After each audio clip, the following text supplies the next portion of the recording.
Welcome, everyone. I hope you're all having a pleasant Wednesday or Thursday, if that's, what day it is in your neck of the woods. As the stream title says, we're working on a bust today. I've had this here elf bust on my desk for a couple of years now. Um, and I'm finally getting around to giving her a bit of a paint job.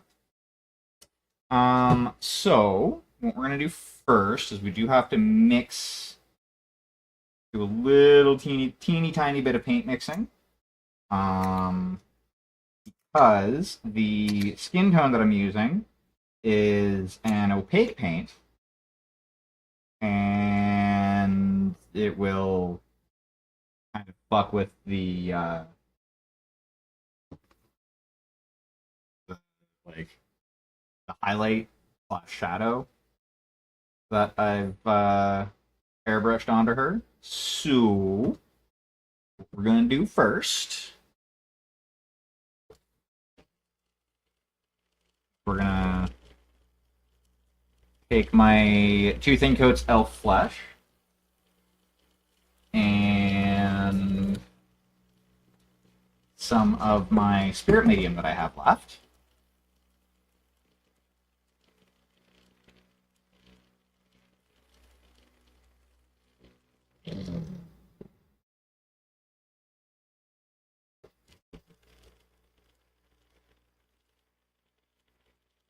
We're gonna kind of increase the transparency just a little bit.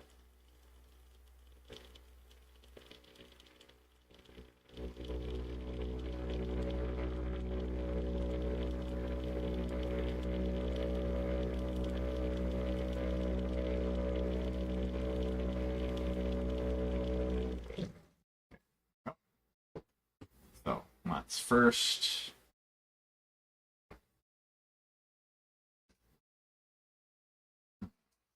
this here.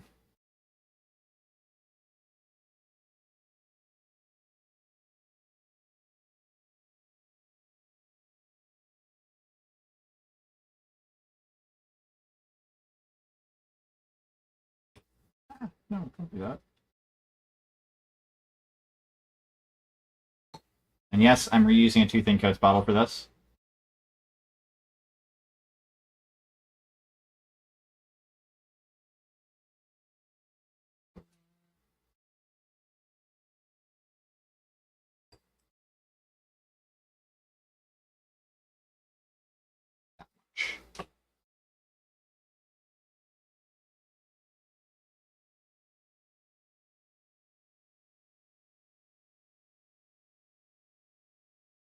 I'm gonna put about that much of that in there. The rest of this is gonna go over there and chill out for the time being.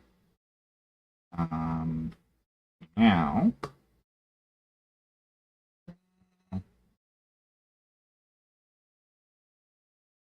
that much.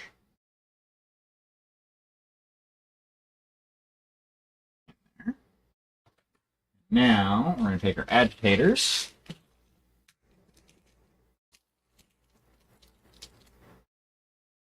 Let's go. One.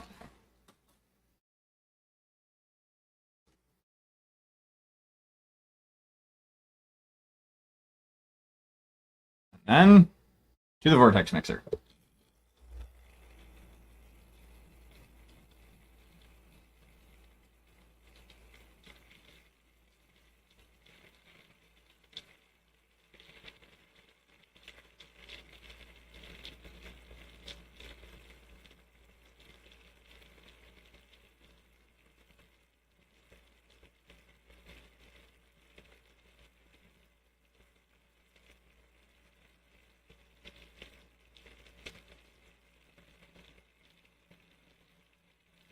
So the plan today is I want to do a little bit of a longer stream because I missed last night due to heat exhaustion. Um,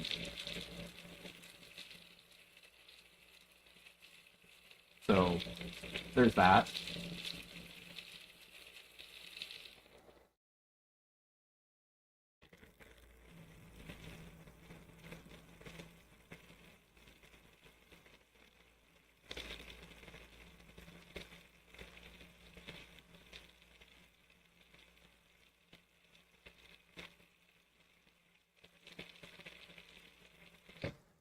this has had enough of a mix up.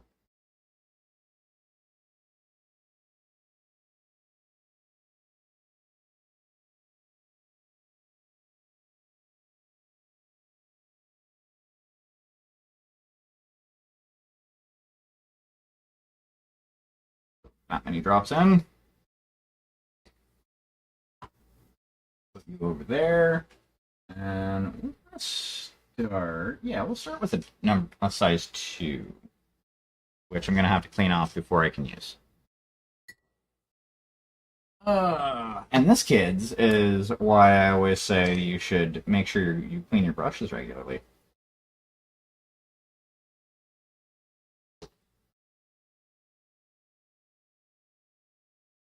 Because then you don't have to do it when you're starting to paint.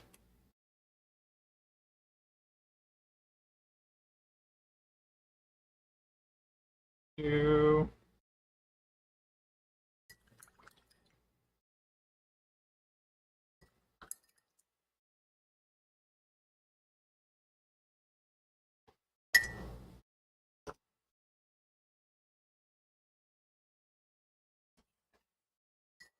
Yep.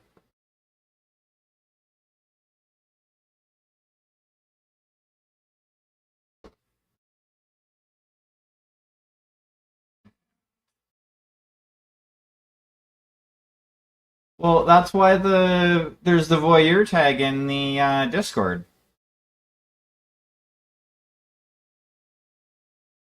Or roll.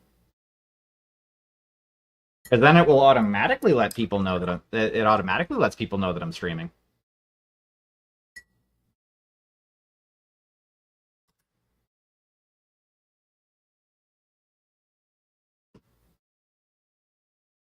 And besides, I just started anyway, so. Alright.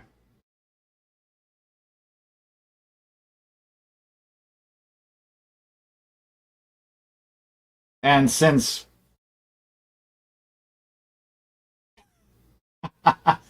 that's fair.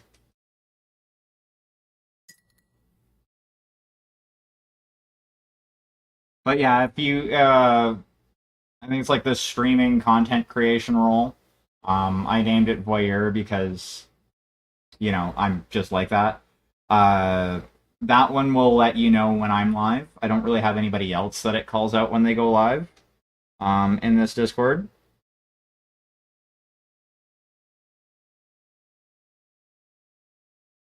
But that is the most reliable way to see when I'm going live.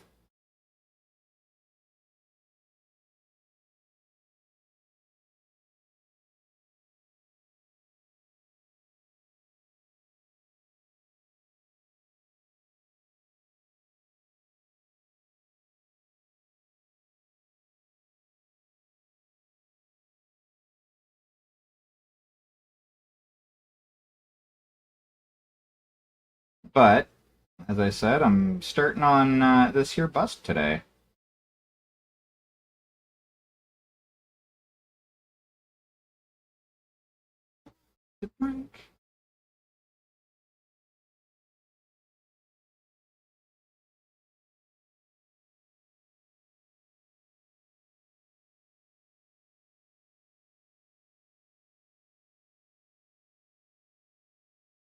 You caught a thief on Discord, eh? Obviously not my Discord, but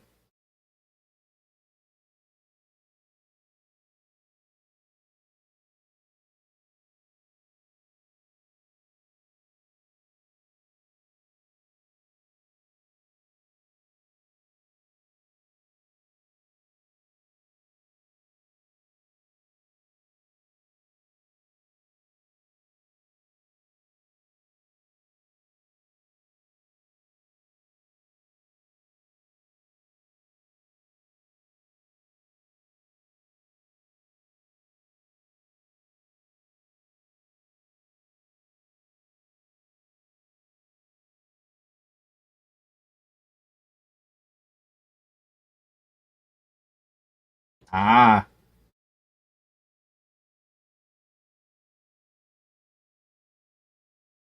I think that's one thing, kind of a semi non sequitur. But I think that's one thing that, like, an opportunity that the RPG Maker folks have missed is not setting up a Discord.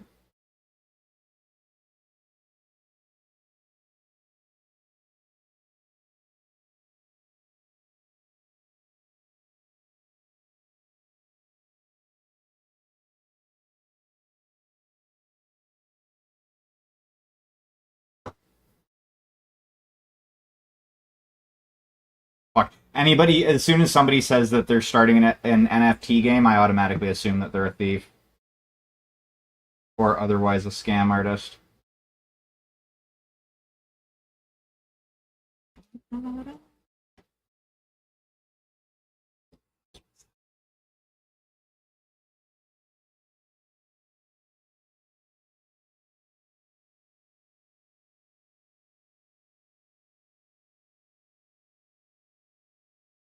Putting out my heart to bleed. Love was never meant for me.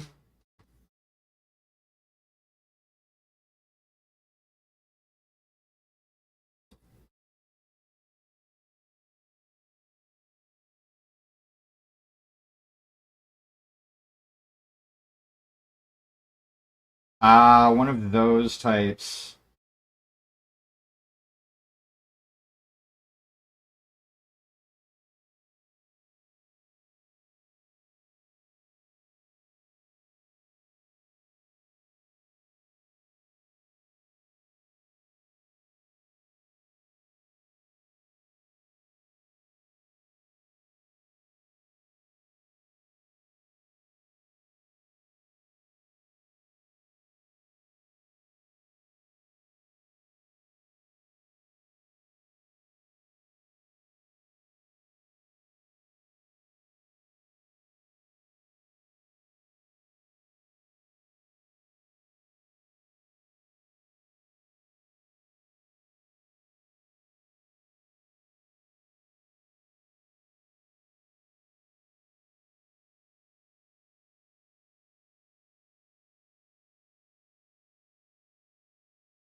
Yeah, that's fucking.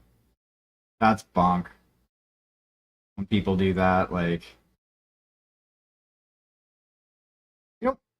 don't fucking rip shit off from other games.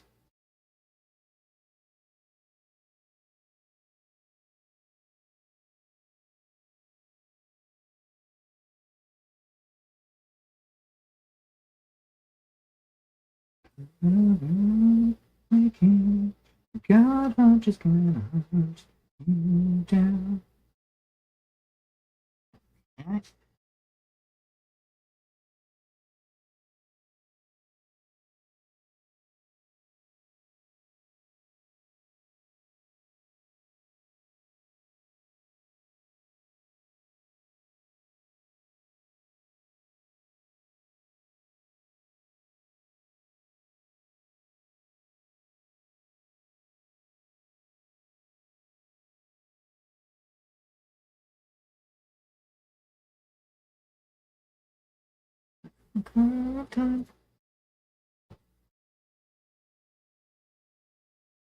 Good to know.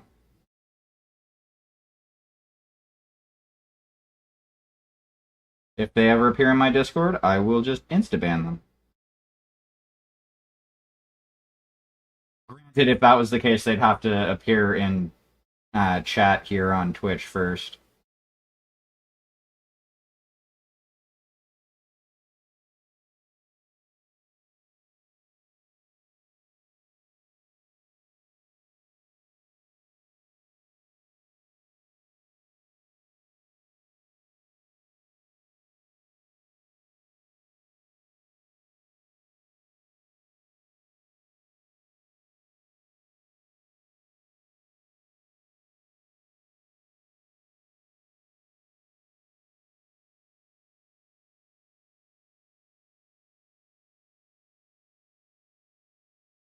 Also, um, if anybody in my Discord sends an unsolicited DM, feel free to call them out publicly in the general channel.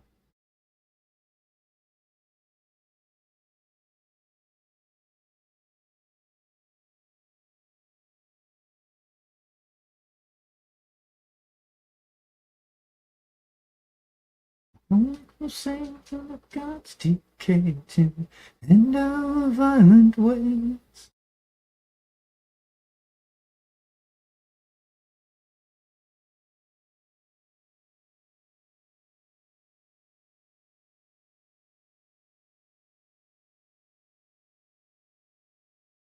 One of the things that I always do, no matter what Discord I'm in, if I get an unsolicited DM, I mean, there is a very good chance that I am, to be 100% fair.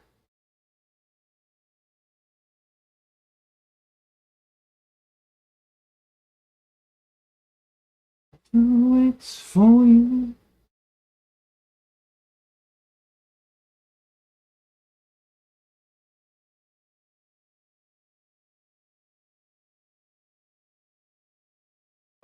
There.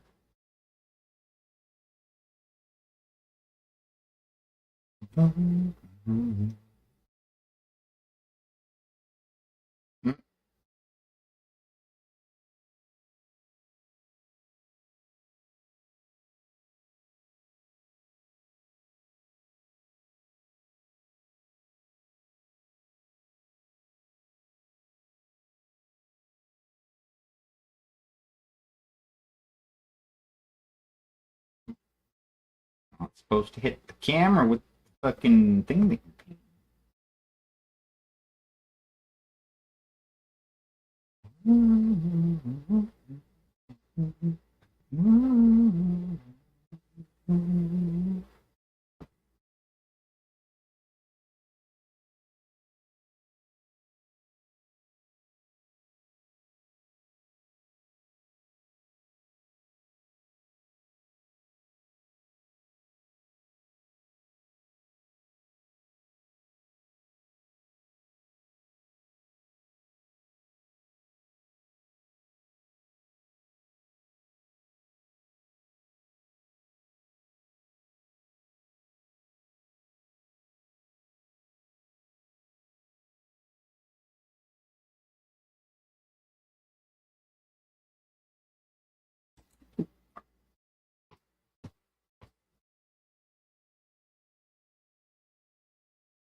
I mean, it is a fantasy model, and I have seen very few depictions of fantasy archers who hold bows correctly. And this is talking about, and this is coming from somebody who admittedly sucks at archery.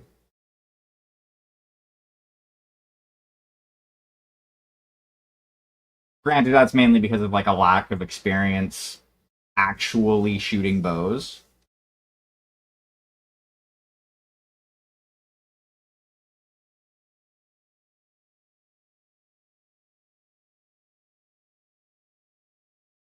Most, I don't know. I find most archers in fiction no matter the genre of fiction, it generally go by the rule of cool. Does it look cool? Okay, yeah, that's how they're shooting their bow.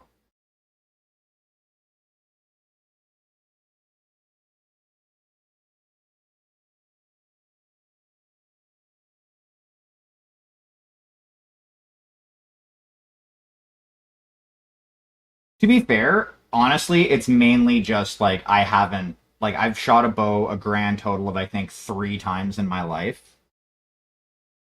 So saying that I suck at it is kind of not quite accurate. It's more I just don't have practice shooting a bow.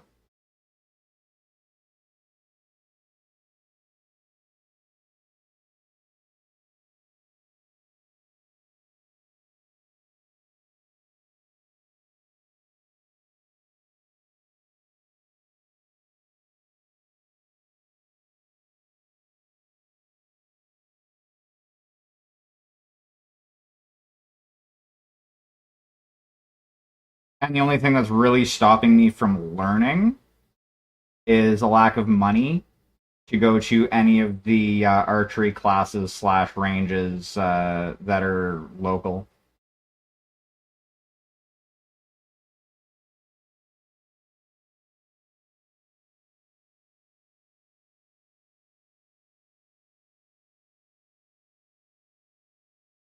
Because, like, to be fair, right now I have the time.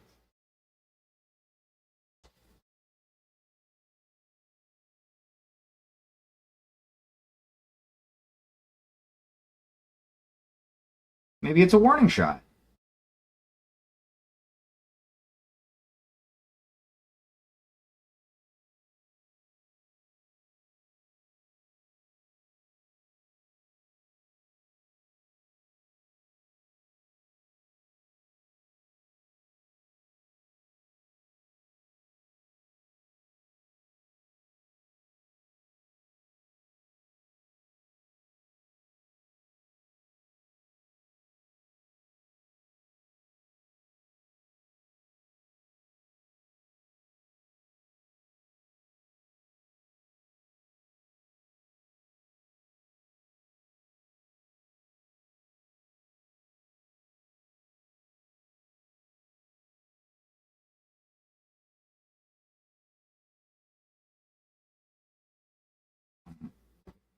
Assistant arm.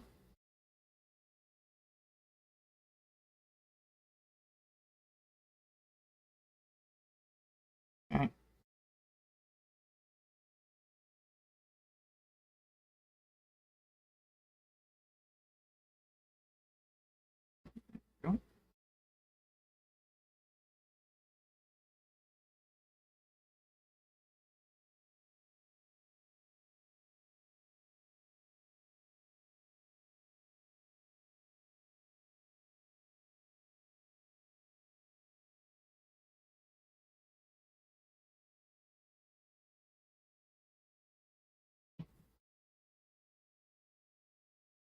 Honestly, with me right now, it's specifically the cash.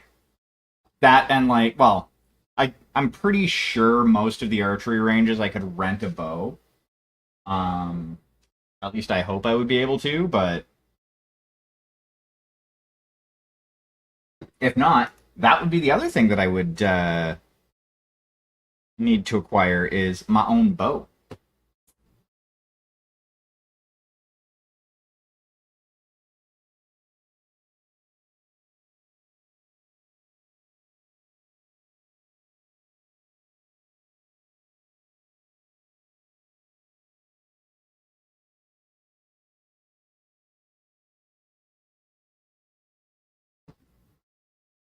But yeah, I'm one of those weird people who picks things up really, really quickly when I've set my mind to learning.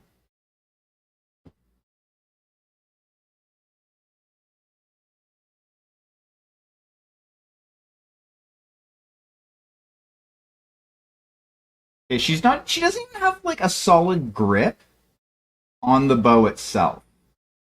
Like she's holding the bow in a loose grip, like a very loose grip.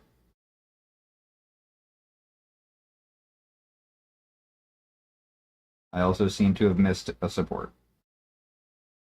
But it's fine. It's just for me.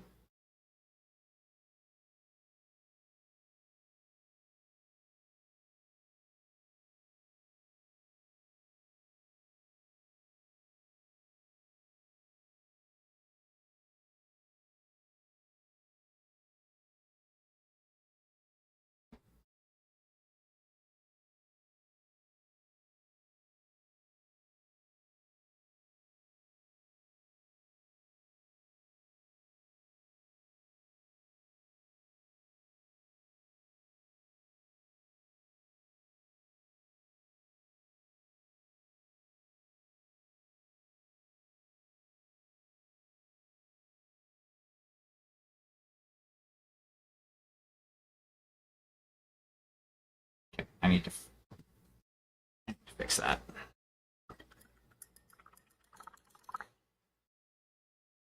Also, good idea when painting to clean off your brush every now and again to A, prevent paint from wicking up to the ferrule. Also, it helps keep paint from drying on the bristles. Kind of. Snips.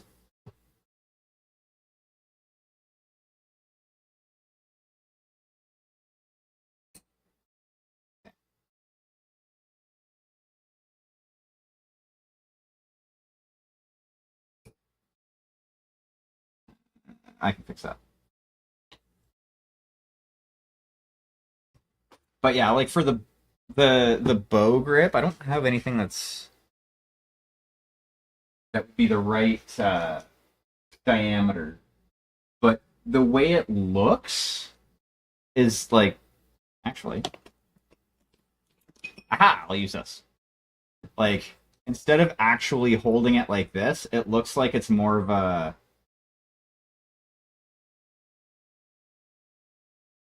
like that. Like it feel like it looks like as soon as the arrow was released, based on the hand position, that it would throw the bow out of her hand. If that makes any sense. Like it does. Like I get what you're saying. Like if it's too tight, it'll twist it. But everything that I've seen from like watching archers on YouTube. Now, granted, I'm not trying to say that you're wrong or anything like that. I'm just like from my perspective and from what I've seen is you at the very least want your fingers curled around the bow. At the very least, not necessarily like, giving a fucking putting a death grip on it.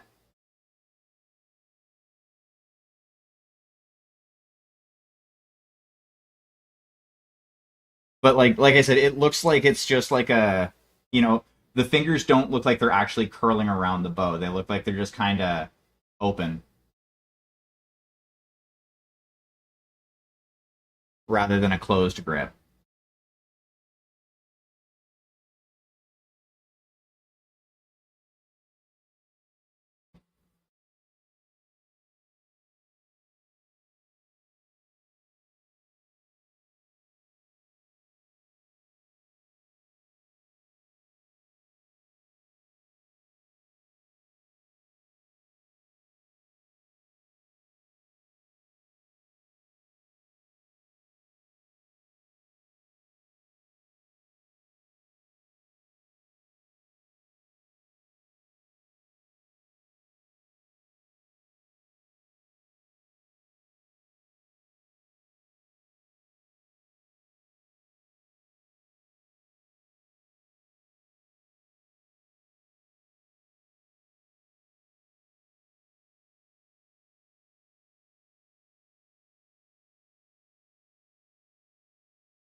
Like it's obviously not like the Hawkeye grip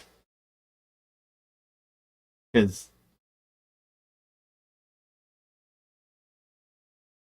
because like that looks like it's too closed of a grip.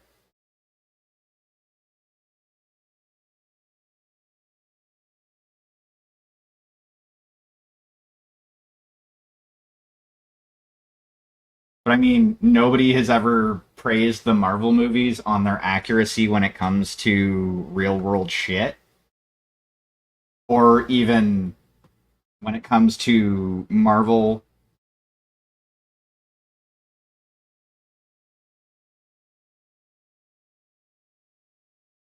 canon.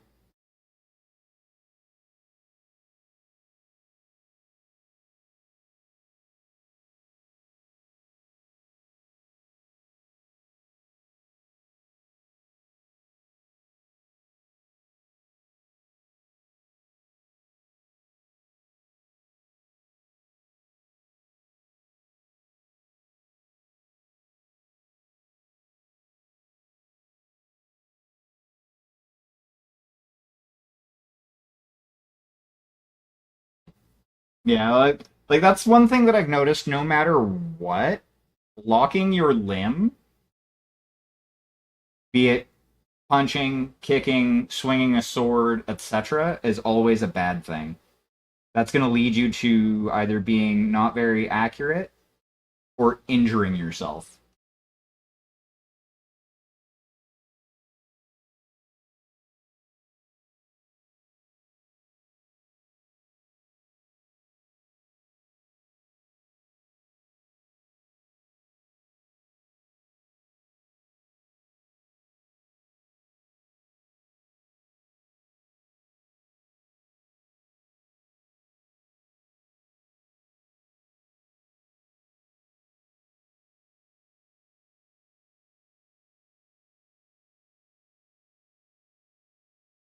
I actually even have the license to print and sell these too.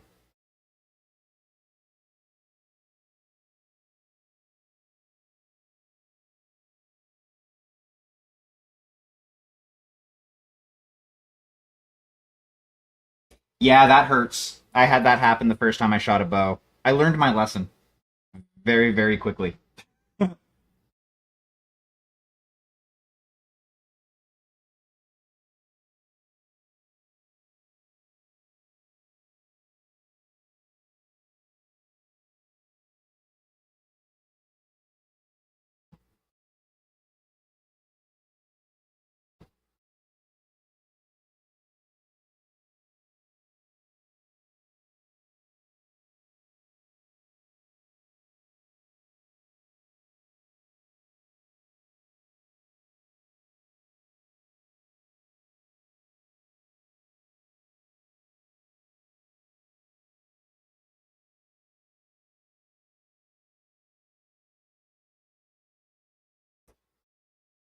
I need to figure out what color I'm gonna do her hair.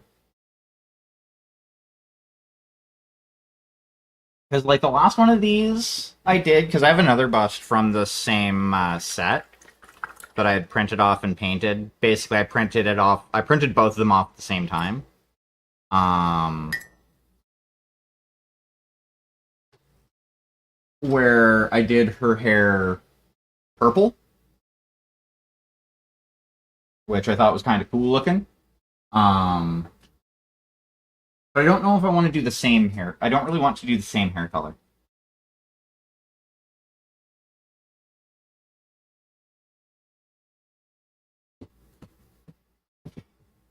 Yeah,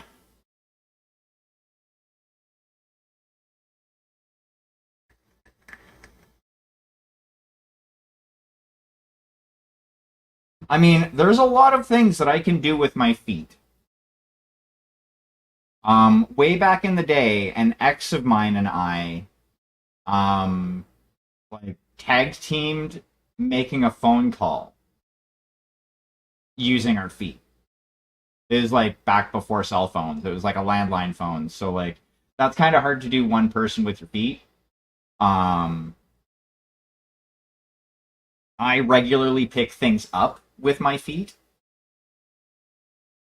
I'm gonna have to. Where did I put my sanding thingy?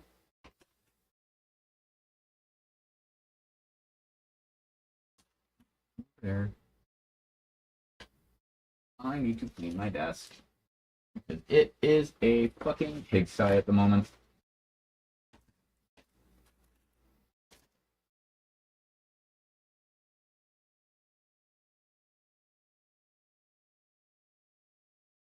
Ah.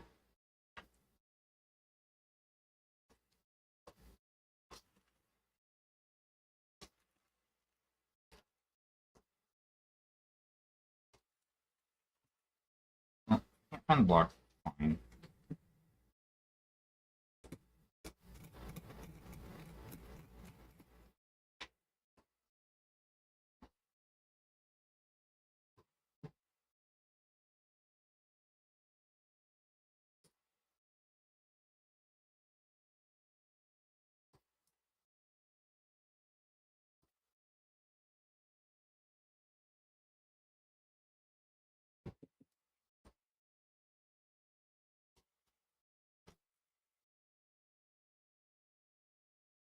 Should have done this before I fucking primed this, but whatever.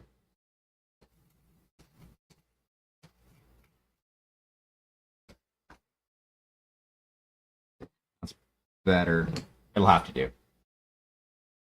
I'm going to be doing that as like TMM anyway, so it's not going to matter too much. So yes, back to the hair. Hmm.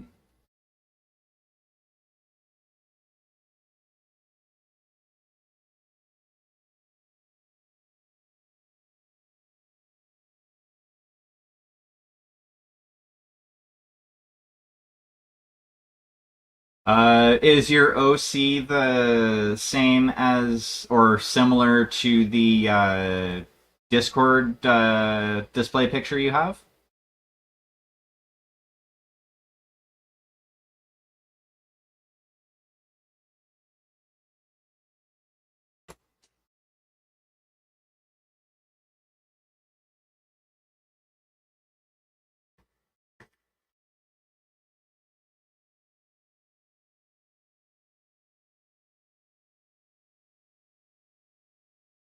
Hmm. Ah.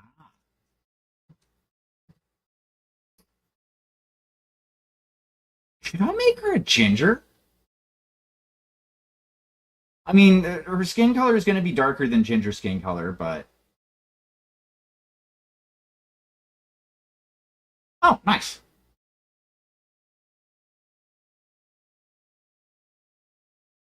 Hmm.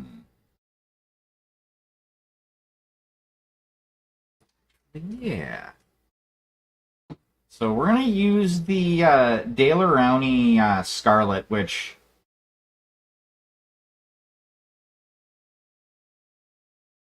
is closer to like an orange than a red.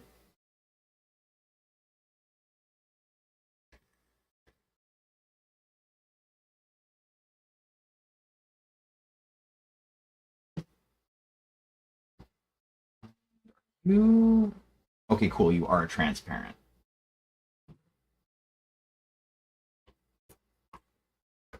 You out of the way. We're gonna put you here.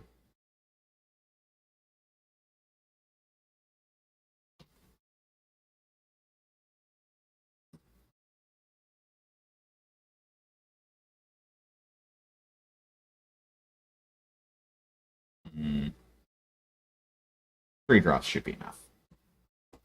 I love using inks for painting rather than like normal hobby paints or heavy body acrylics. Just simply because you can put super thin coats on,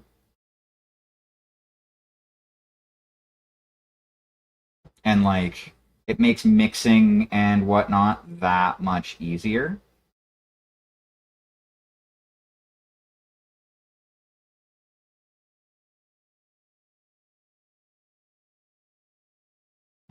And they act a lot like contrast or speed paints, especially when you're using transparent inks.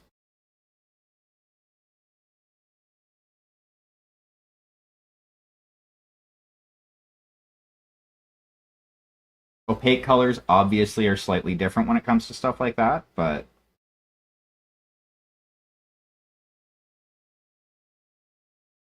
Look at what it takes. It's twin barreled, it'll take your breath away. Our lost souls make two worlds collide, and heartbeat rises large and sparks are flying.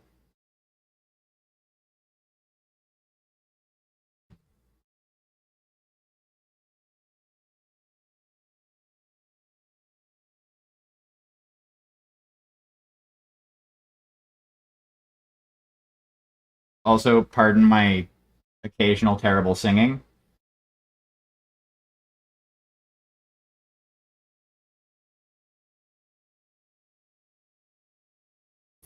That's one of those things that I do to avoid dead air.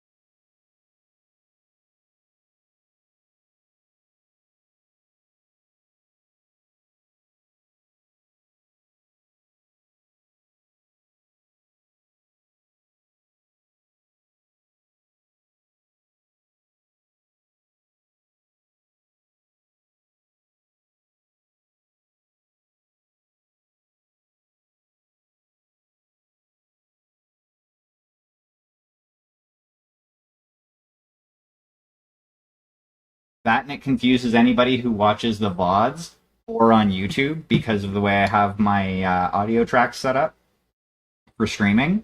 The music doesn't go out to YouTube because I multi-stream, and it doesn't get saved to the VOD.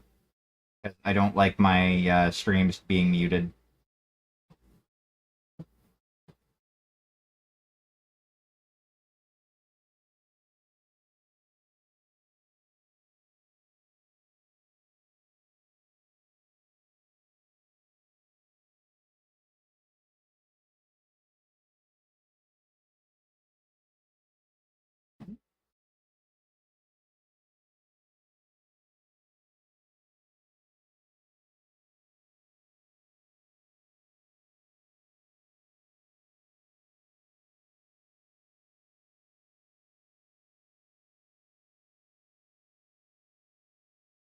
For me.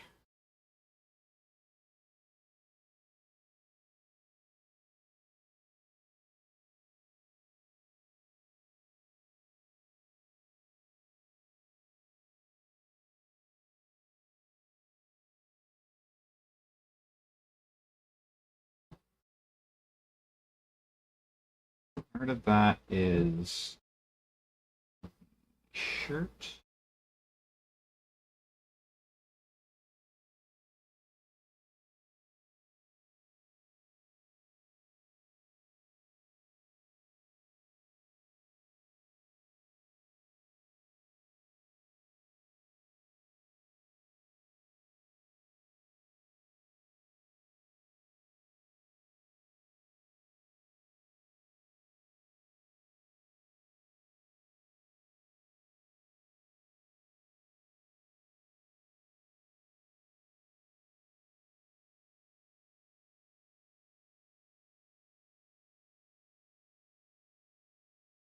Hello, Miss Priss.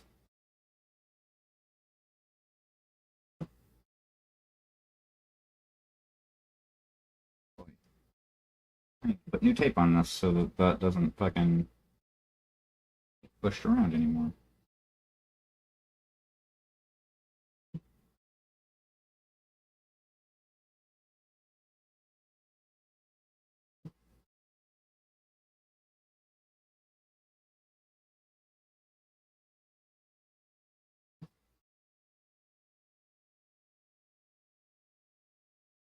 Ooh. Another thing I could do,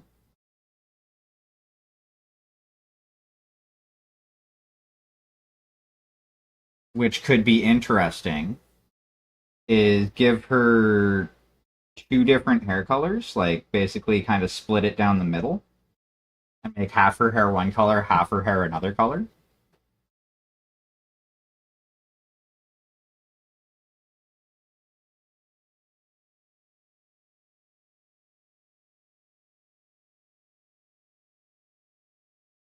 that could be kind of interesting.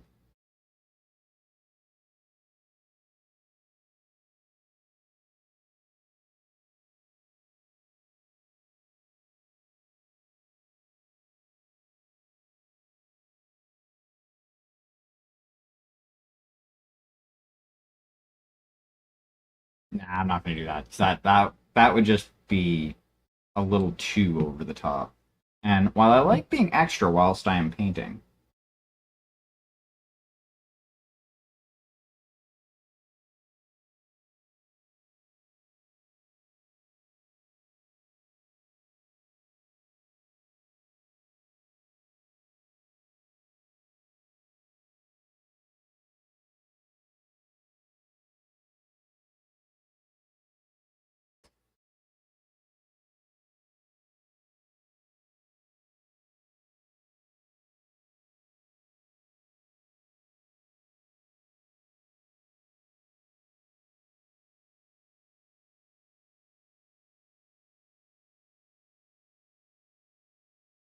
I think what I'll do with this one is the shoulder pad here.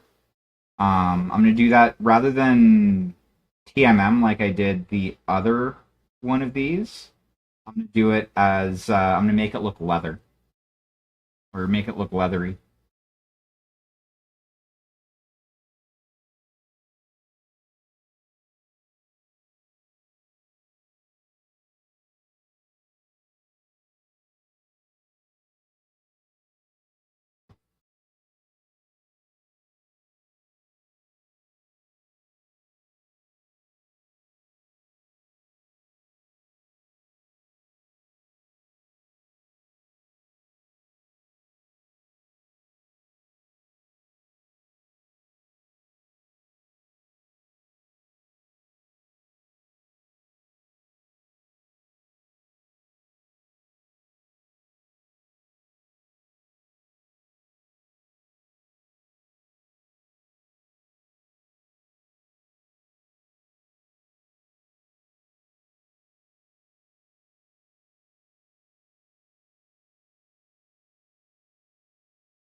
Technically, actually talking about like OCs, the my PNG here is the goblinized version of my of mine.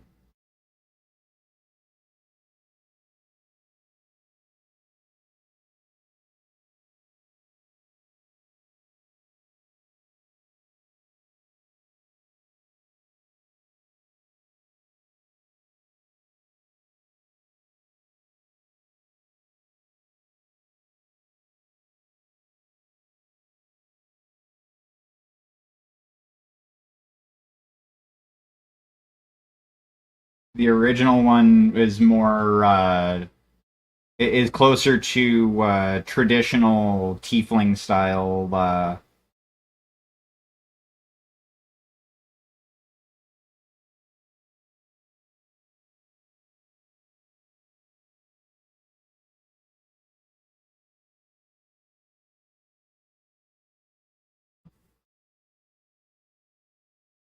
Go Squidly! Squidly wins!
over a little bit.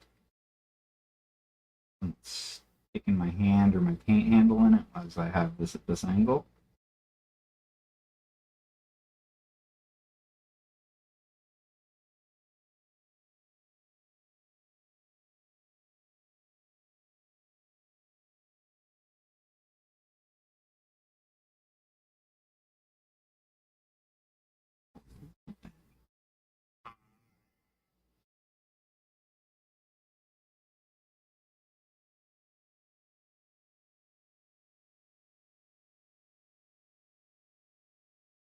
All right.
Welcome to space.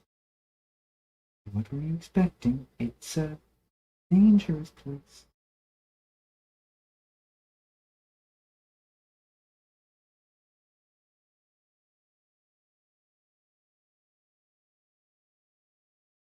There's fees for your mourners.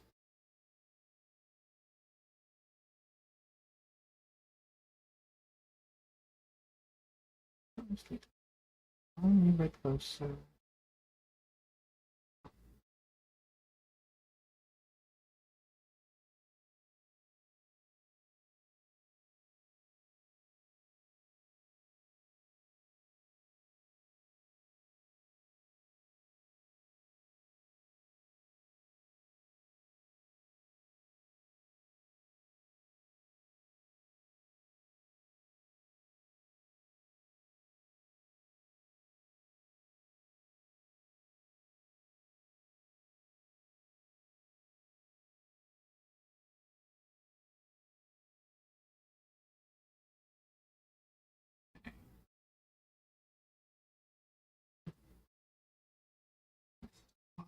It's fine. That's why I look it over. Turn it around. I'm definitely digging the like the shadow effect on the hair. And the fact that it gets like nice and dark at the bottom.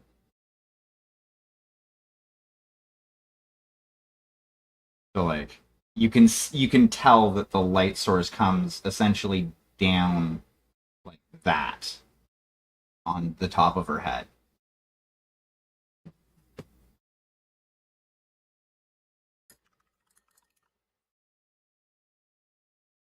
That does happen.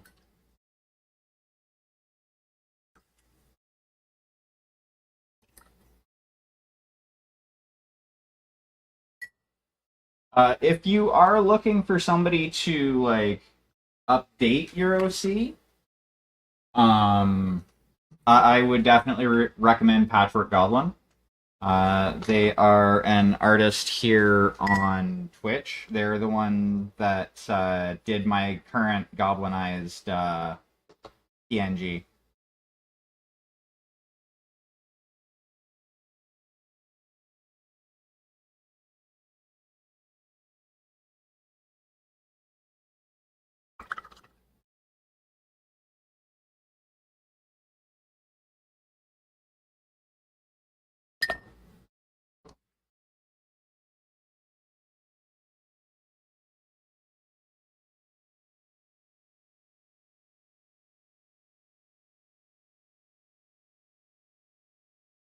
And I do my damnedest to try and nice. I will take a look at it after stream.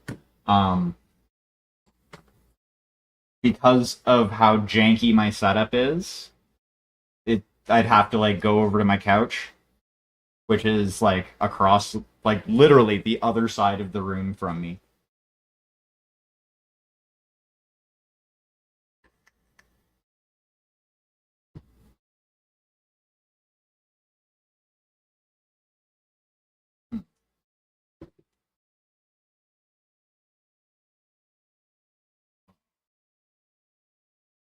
Andrew's tape, just stay where I have you fucking positioned for now. I'll fix you later.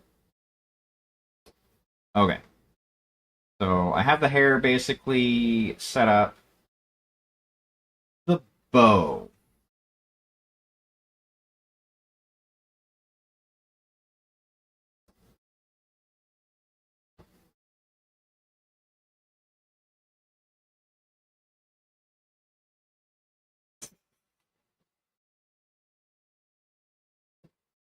I'm a line cook. I get enough exercise at work. And while, yes, I was off today, still, I get enough exercise at work.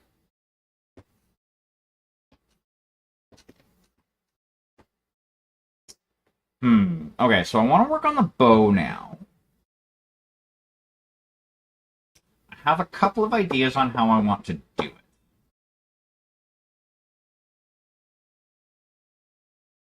So I kind of want. I'm just kind of talking through this right now just to get my own thoughts out. But the idea that is kind of going through my head is, yeah, you can see what I'm pointing at. These parts here, like the outside of the bow, and like the spiky bits. I'm thinking of doing is kind of bone colored, like a not like a bleached white bone, but like a an off white bone color, and then like these bits in between as like a wood color, as like wood, like it's essentially a composite of or like a bow that like the caps and the spiky bits are bone and they're like shaped around the wood of the air of the bow to kind of like strengthen it. Is kind of where my head's at with that.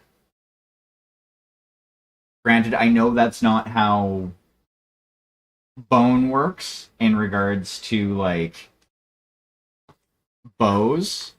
Usually it's kind of laminated in between the wood um, when it's added in to add like strength.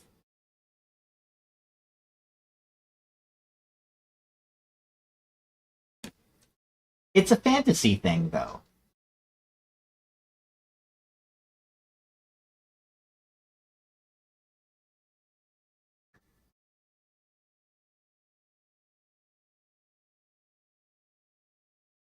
Uh,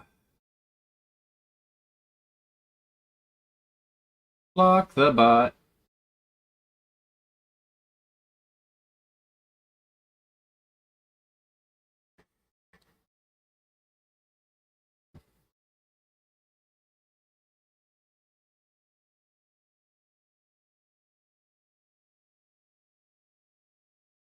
I mean, it is an elf shooting a bow. You can't get too much more fantasy than that.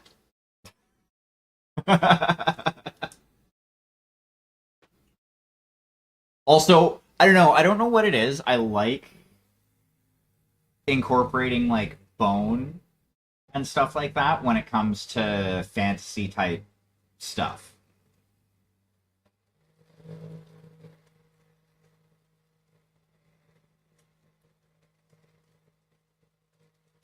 And to be fair, what I would normally do is like the spiky bits. I would normally do those as TMM.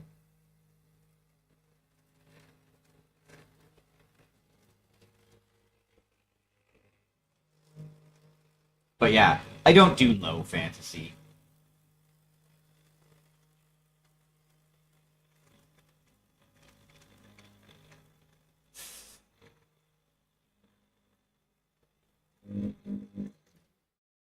If I want low fantasy, that's what the Dragonlance novels are for.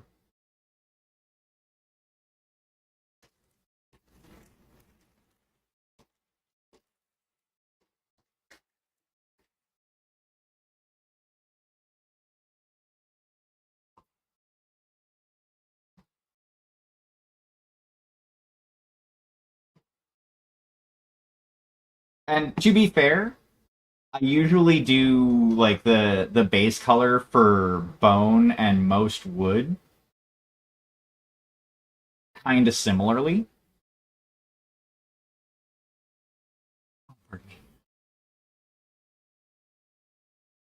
So I have my pre-mixed off-white. So it's going to get a good slather into that.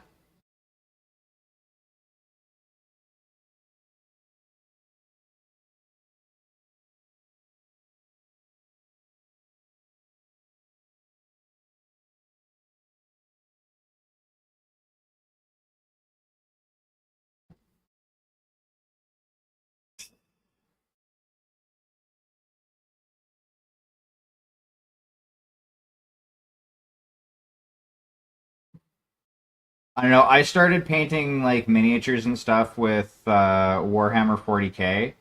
So like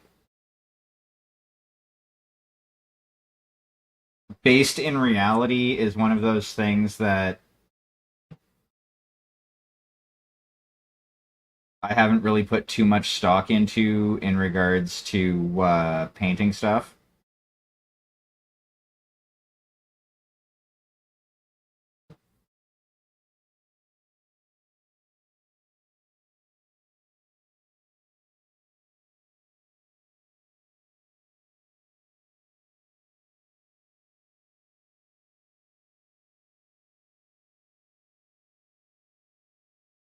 Because hell, the main faction in Warhammer 40K is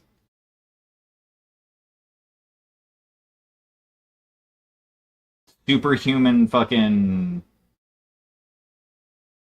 space marines that were essentially created with fucking space magic.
Though that being said, I also in one D&D, one of the last D&D campaigns that I played in, um, created a. I was playing an artificer, and I talked the GM into allowing my character to uh, invent a like modern style sniper rifle. Never got to build it though, which I'm still a little bit salty about. Like it got to the point where like I did all the rolls for coming up with the blueprints,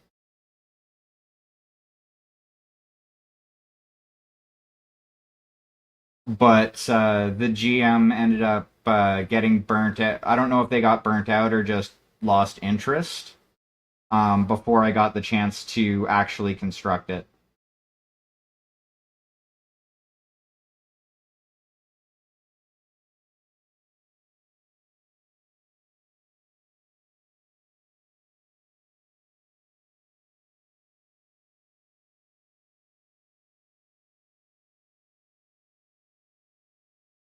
I was also in the process with that character of getting the money put together to create a trade school in a town that we had liberated from a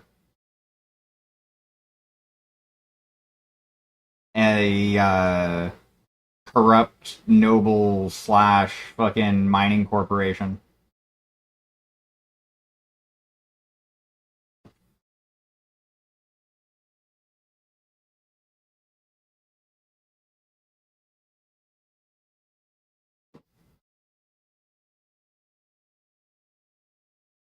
Like even like with the rifle, I even went I did the research on like how many turns the rifling would need and stuff like that. Like I went all in on planning this out. Like I really wanted to make it a thing.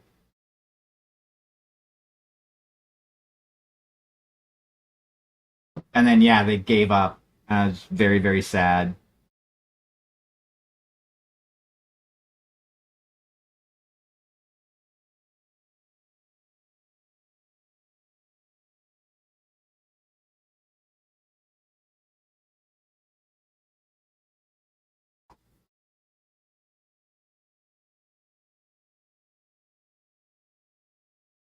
Though I mean, it could have been partially my fault that they burnt out because like I've been playing D&D and you know various TTRPGs. I work 4 to 8 tomorrow,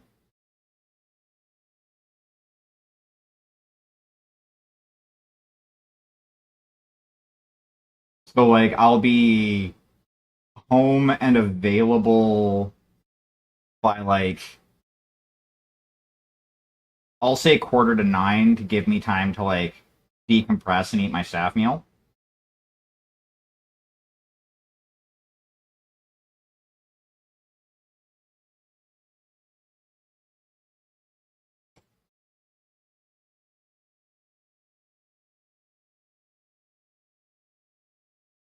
But yeah, like so since I don't get a chance to talk about this today, since I wasn't working, it was dollar store Mr. Noodles mixed with some cut up chicken thigh.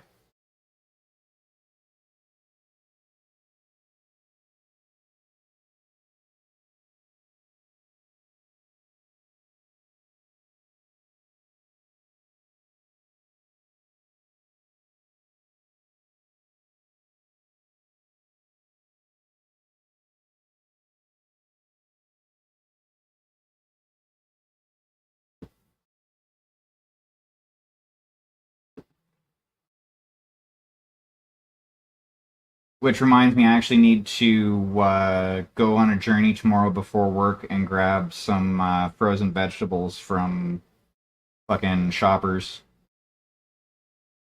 Forgot to do that today, and heat exhaustion yesterday did not allow me to do really do anything.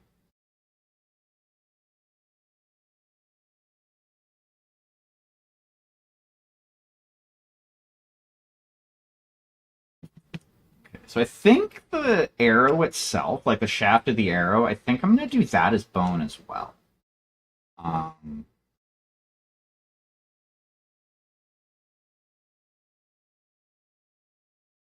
because that is from what I remember, a fairly traditional, well, traditional fantasy arrow material.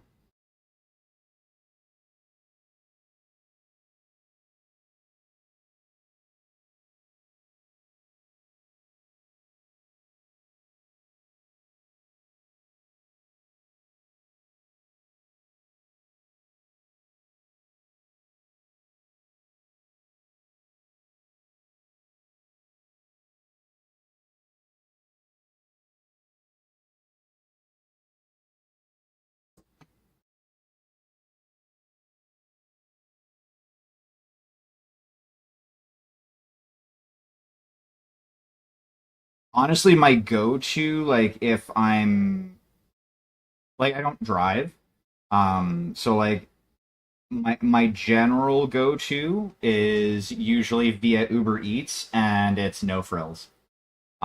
Because like even with Uber Eats, you can get a lot for a small amount of money.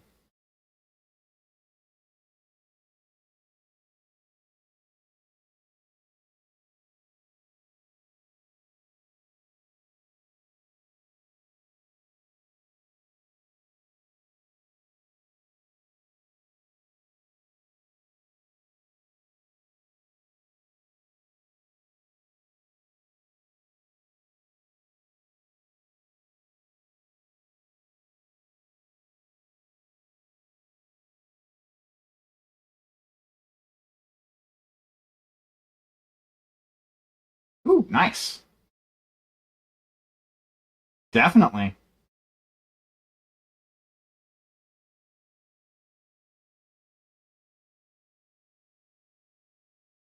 If you are in the London area, definitely stop by.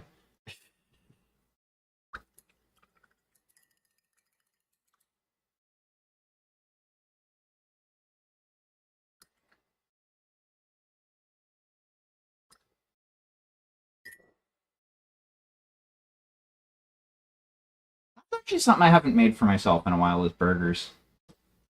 The last time I did anything like that, I just basically ended up making hamburg steaks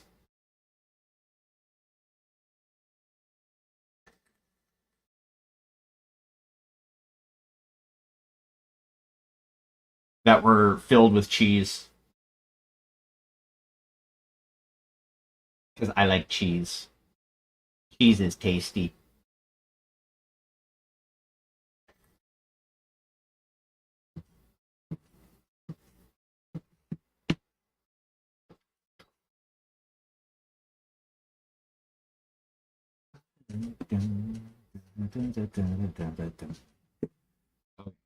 So now what we're gonna do is I need to make a decision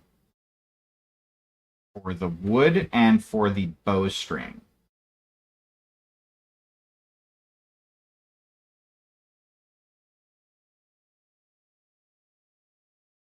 So based on like North Bay Berry area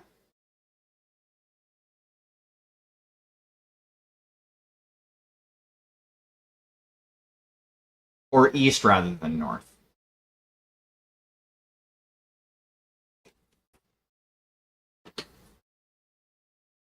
Oh no, that's black. I don't want black.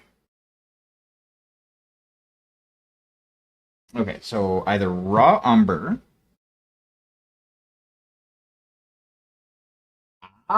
So east rather than north.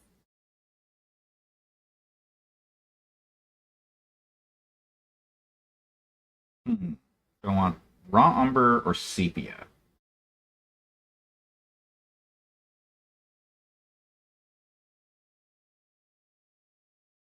Raw umber could be cool. Actually, yeah, we'll use raw umber. I haven't used that in a while, and while it is almost empty, I should utilize it.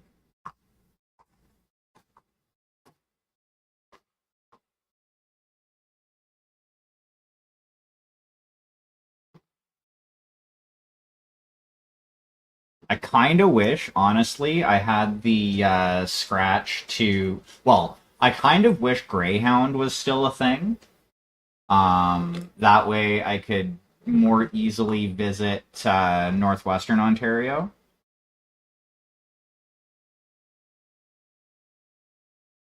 which is basically where, like, because I spent my high school years in Kenora, and I would like to be able to go and visit.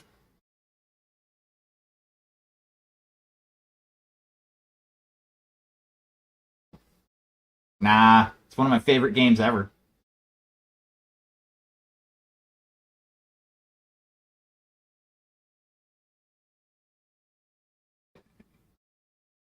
This is going to be for the wood.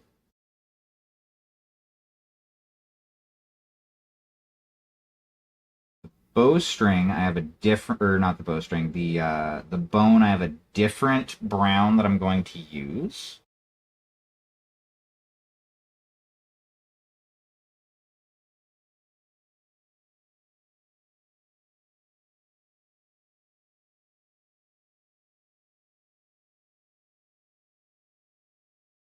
Wait, knock that off.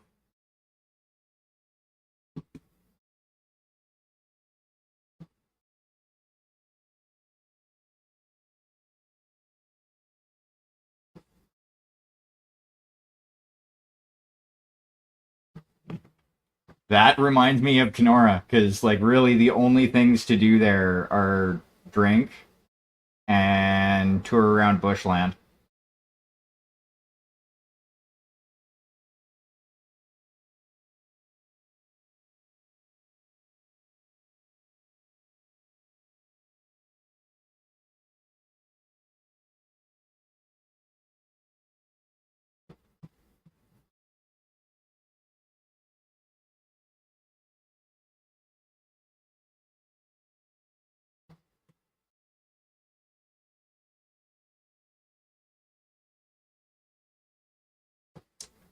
Yeah, I don't drink as much as I used to. Like I used to drink semi regularly.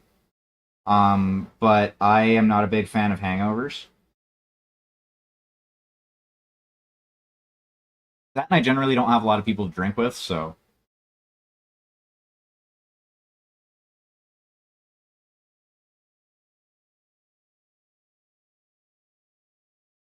yes, adulting and life, the two banes to most things enjoyable.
My issue is when I drink, I'm generally drinking rye and gingers, and if I'm not careful, I tend to overdo it a bit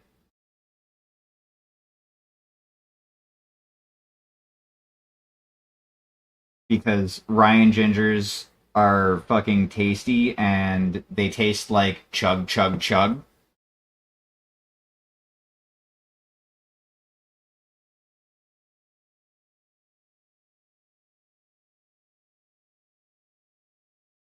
Yeah, I'm a little gun shy when it comes to drinking hard bar straight. When I was 16, I went to my first like actual party. I just moved to live with my father. Like basically, I went to stay with him for the summer. and met a bunch met a bunch of people my age, fast friends, all that. Fucking got invited out to a party at another guy's place. I'm like, yeah, sure, let's do it up. Went to the guy that was essentially designated bartender for the evening. I'm like, hey, can you make me a drink? He takes a bottle of what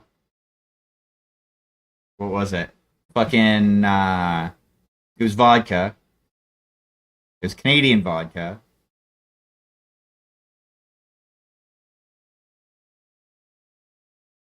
Oh fuck. It's cheap Canadian vodka too.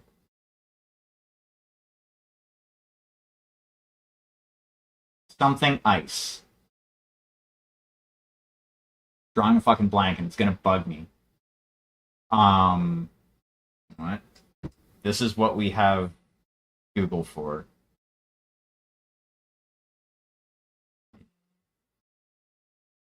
Um,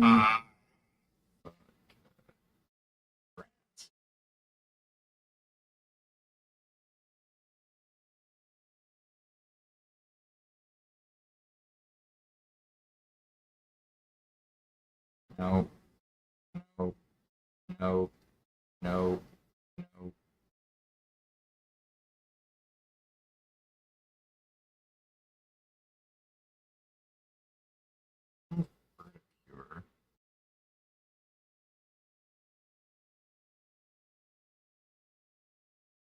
Polar ice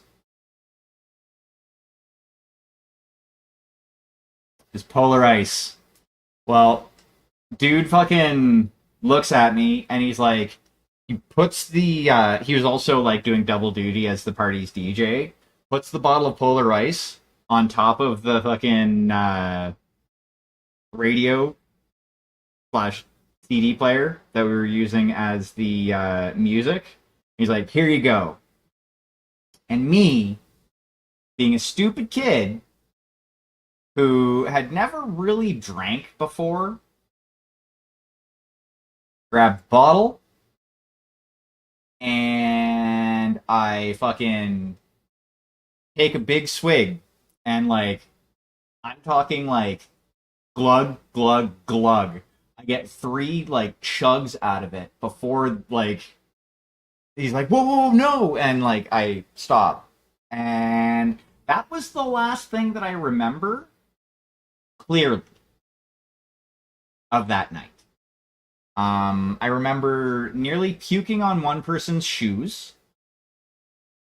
I remember being thrown in the back of a truck and dropped off at a bus stop a couple of blocks from my father's place. I also remember calling him once I'd sobered up enough to be able to use a phone from the payphone that was there, and him coming and picking me up. Yeah, that was bad times. Then there was another situation after I'd like moved out the first time where my roommate's aunt was the landlord of the building where I was living. Oh, he just laughed at me. Like the state that I was in was enough punishment. Um,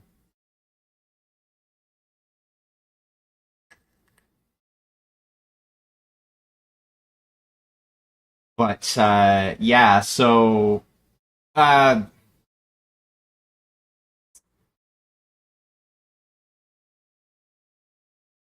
um, knowing what I know now and some of the shit that I went through with him, he was a bit of an asshole. But that was like he was being nice because that was when I first came back, like basically first went back to stay with him. Um, before shit kind of hit fans. But no, fucking few years after that, uh, Uh, I'd moved out, or rather, he had kicked me out. Um, Moved in with a friend. Like I said, her aunt was the landlord of the building, and we were down hanging out. And her aunt had a thing for tequila. Well, I remember starting to drink with her aunt, and she didn't have shot glasses, so like she just gave me like a regular plastic cup, and I would just pour a little bit in the bottom, like enough for like a shot. And we didn't have any of that pansy lemon or lime and salt bullshit. It was just a little bit of tequila in the cup, knock it back. I don't remember going upstairs to the apartment, but I do know she helped me up the stairs to get back to the apartment. Um, and I vaguely remember laying on the bathroom floor and occasionally sticking my head in the toilet because, yeah, fucking tequila. That was definitely a time. So now I have a very subtle brown wash that I like to use for bone.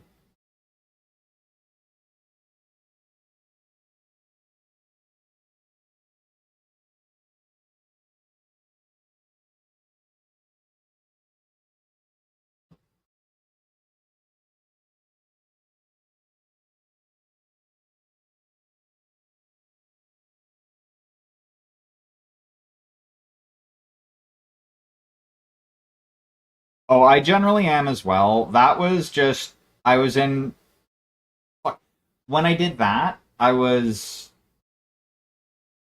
just 19.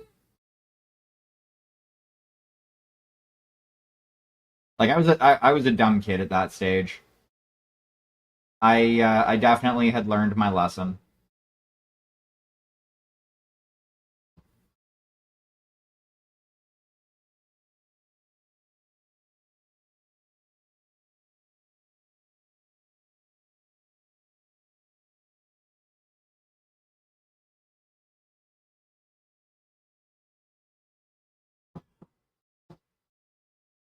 I am 44.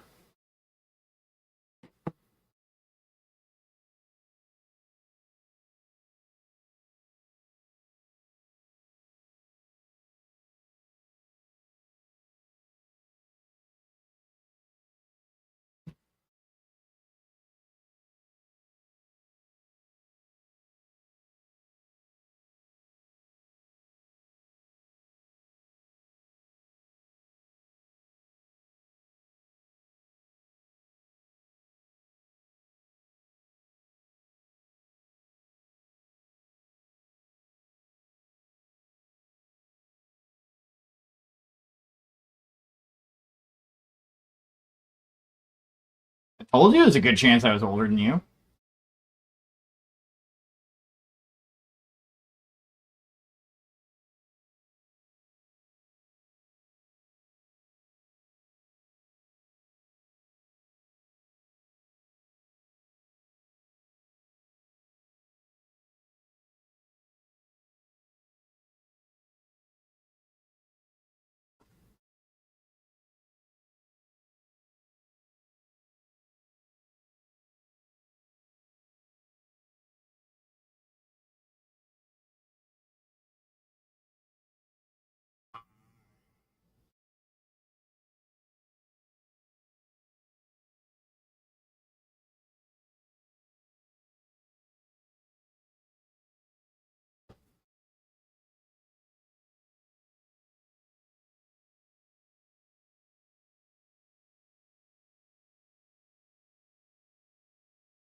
Yeah, being a content creator, most of the people I end up associating with are anywhere from their 20s to 30s.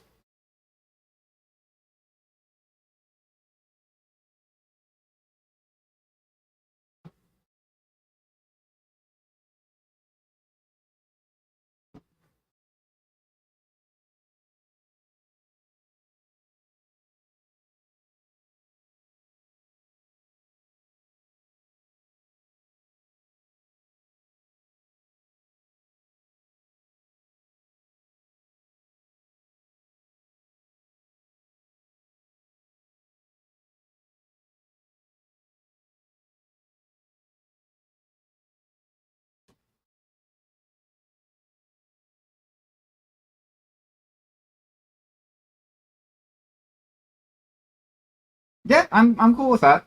We have interacted and spoken in public on Discord multiple times. It's the only time I generally have an issue with people adding me on Discord is when it's like the randos that are like, "Hey, I'm going to try and add you as a friend when I've never interacted with you once, so that I can try and scam you out of or scam you into buying my art or various other fucking scammy bullshit."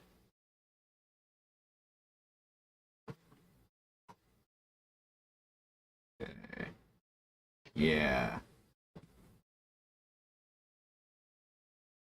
I like that. That coloration for the bow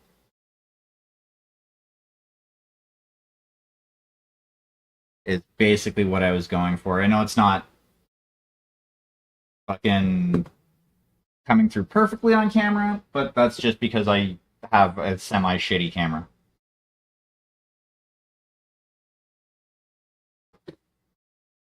What am I talking about? Semi shitty is fucking.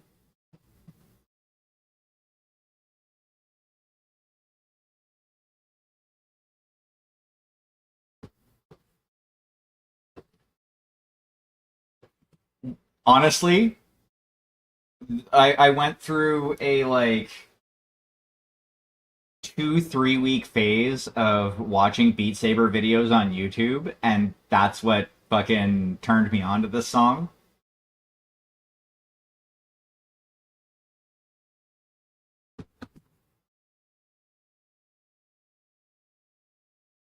Okay.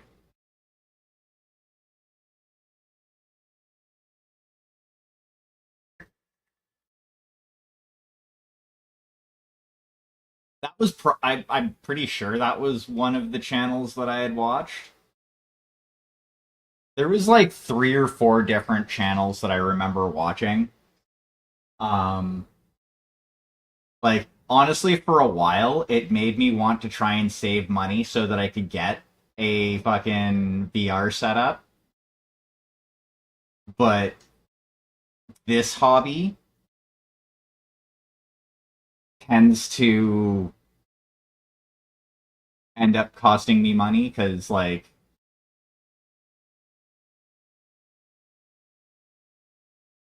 yeah, it's definitely one of the channels that I had watched.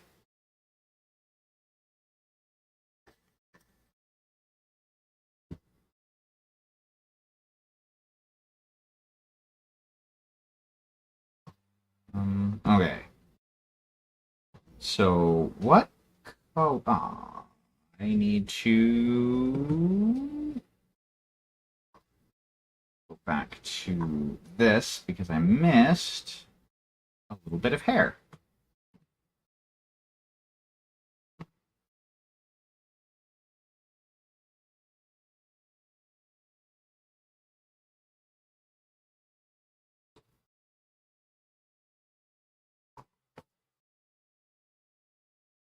Thankfully.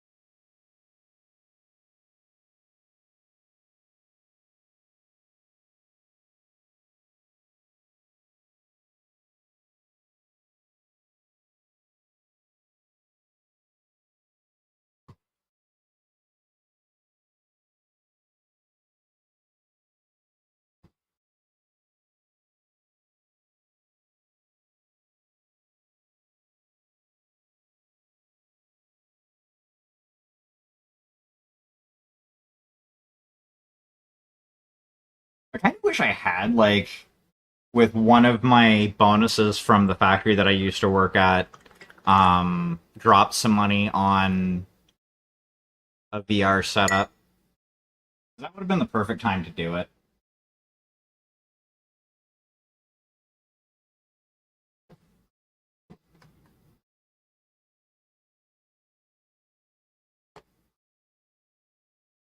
I mean, actually, if I could sell the last three of my Chaos Knights, I could probably get.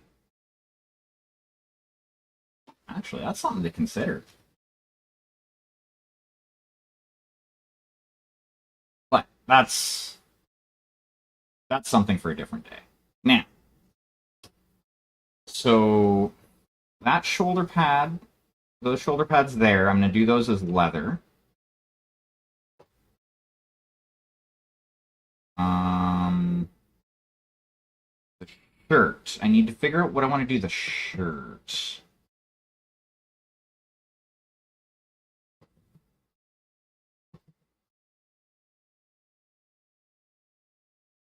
Yeah, I like the last console that I bought myself was a PS3. That's how far behind I am on console type stuff. Ooh, you know what? Let's do the stereotypical elf clothing and do green. Grab another one of these. Grab two. You'll probably need one. No. Space on that. So we're gonna go with a Daler Emerald Green.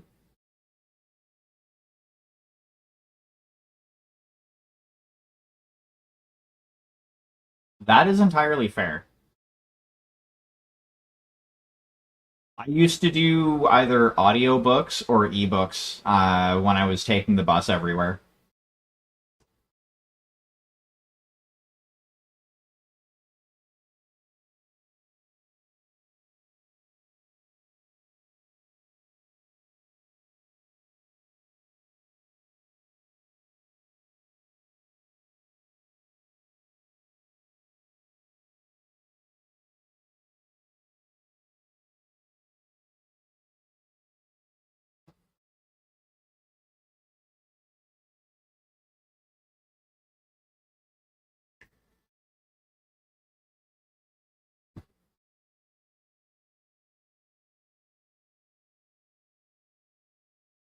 I'm one of those weird people who like the only way I can like read like a novel is if I have music going at the same time, which was actually kind of nice because usually I'd have like Spotify going in my ears and I'd be like reading some sort of novel.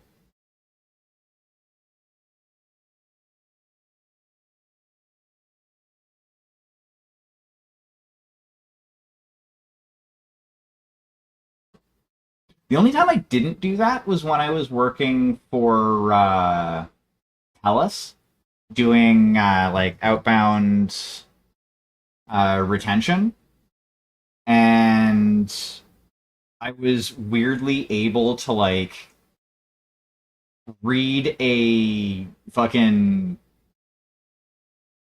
1,000-page novel in a matter of a couple of shifts.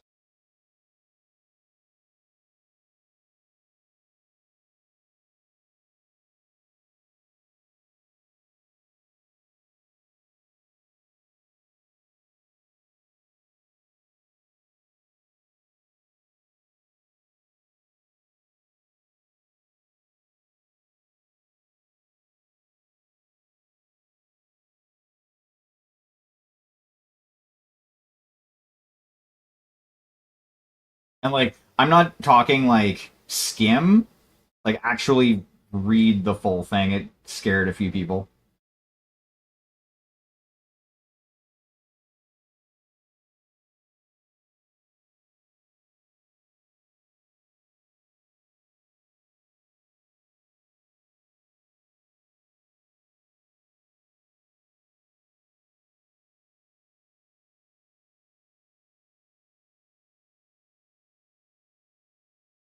But yeah, my specific flavor of Nero spicy, uh, I have to have some sort of audio, like some sort of sound. I can't do silence. Um, if it's too quiet, I can't focus.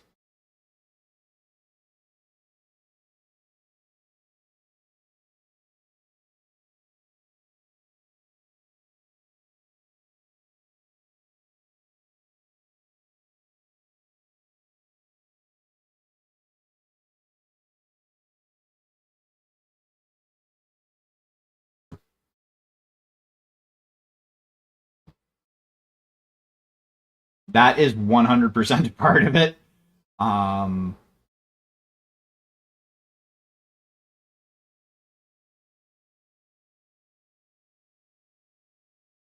like when I was working at the factory, I ended up actually having to get Bluetooth, like basically Bluetooth PPE for like hearing protection, so that I could have my phone, so that I could have music going while I was working. Well, so that I could have music going while I was working and not getting shit for it.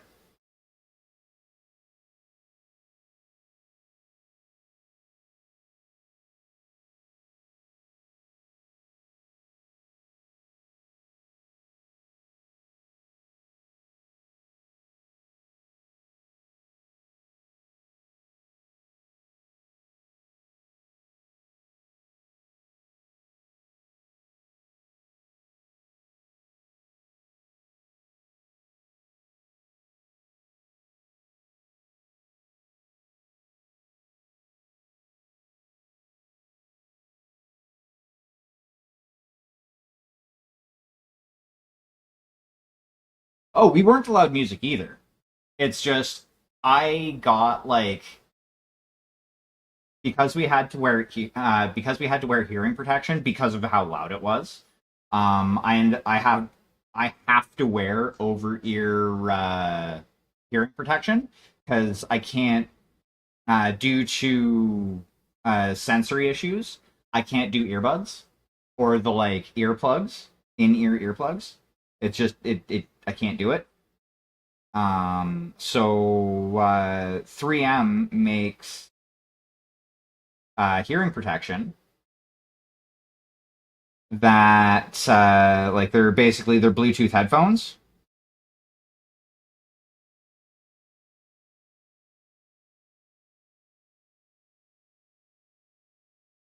and when they're going, they don't have like a blinking light or anything that shows that they're connected to Bluetooth, like most Bluetooth headphones have.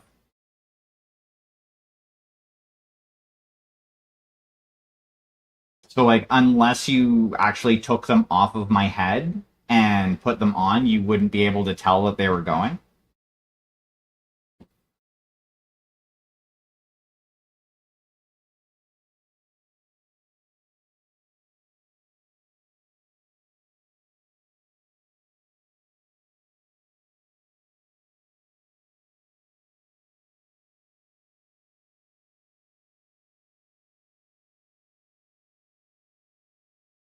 Yep. And the one of the awesome things about them is the play pause button was in such a spot that if I was taking them off, I could hit it with like the pad of my one of my knuckles.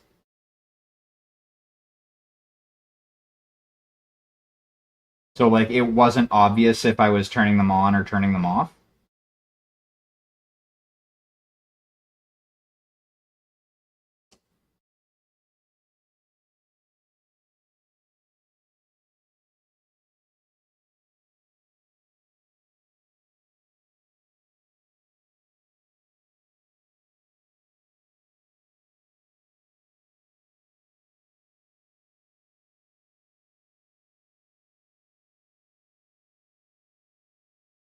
And because they are like straight up 3M hearing protection PPE, they're like CSA standard rated and all that shit. Fucking the people at my old job couldn't say shit about them.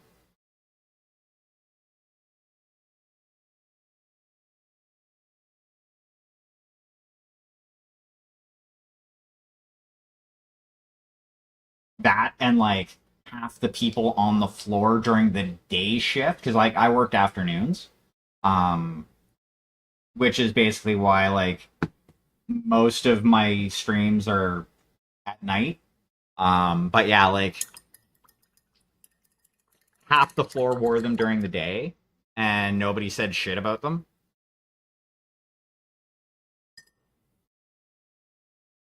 I was actually kind of waiting for them to try and give me shit about them. I'd be like, okay, so what about everybody during the day that wears them?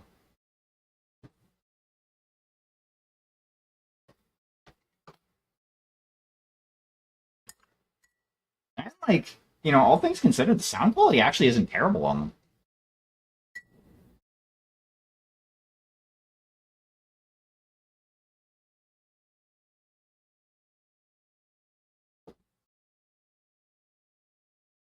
And like just using them for music, I could get 8 hours continuous playback out of them easy.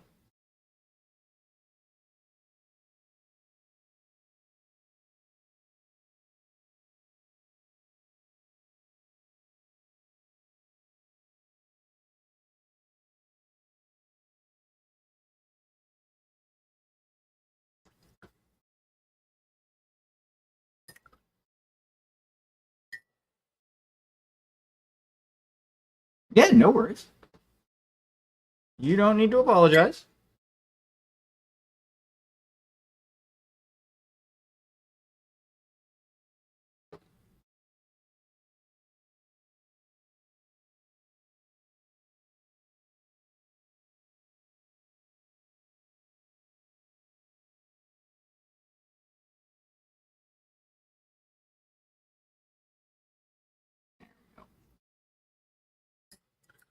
It is all good, my friend.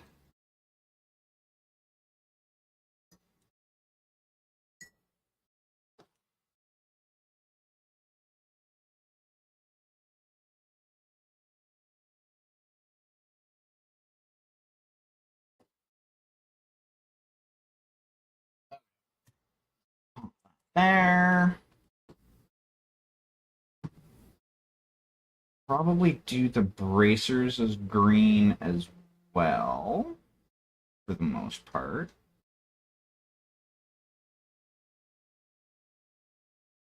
Have to do the wrap that goes around. Probably do that as just the off-white. Fletching.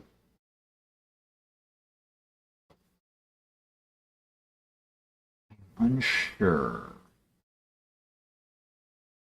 What? Actually, I'm not unsure. I know what I'm going to do with the fletching.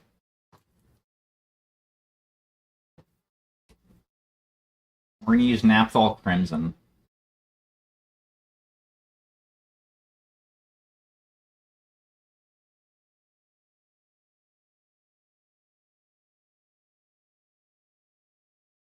Ah.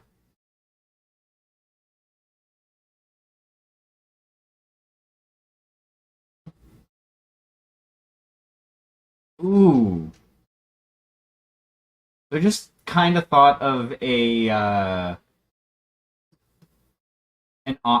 way to do, or like an idea for a an RPG Maker game where like kind of do it like a horror game, but have it where the whole thing is in like a fantasy adventures guild,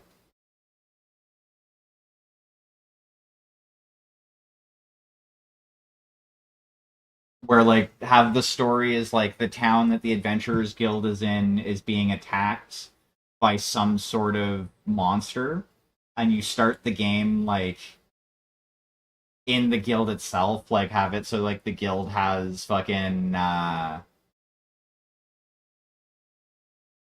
like in type rooms.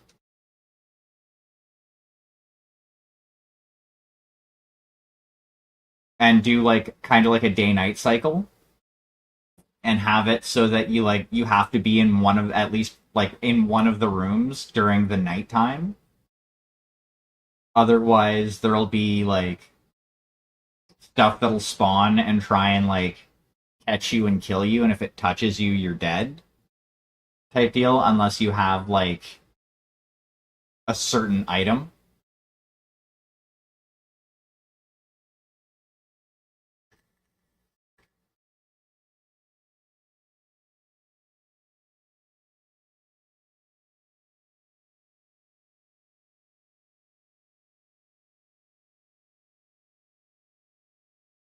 Ooh, actually, one better.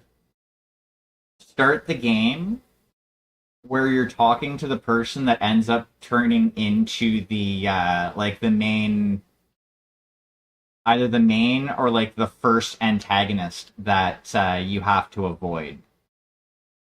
Like basically during the opening cutscene, they you see them like running away from this creature, and all of a sudden they get attacked and turned into a monster, and then the first part of the game is you have to find a way to get either cure them or kill them so that you can get to a different area of the Adventurers Guild to say meet up with like the guild master or something like that.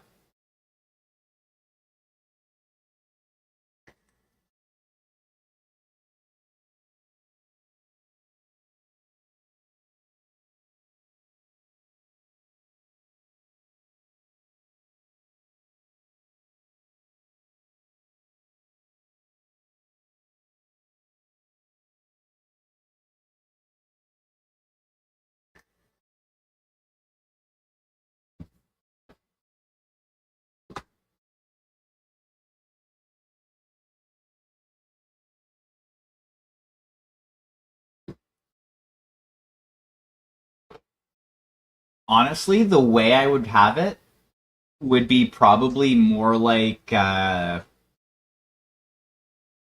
you have to avoid them catching you. Otherwise, they'll like if one of the monsters touches you, it's game over if you don't have the MacGuffin item to keep yourself safe.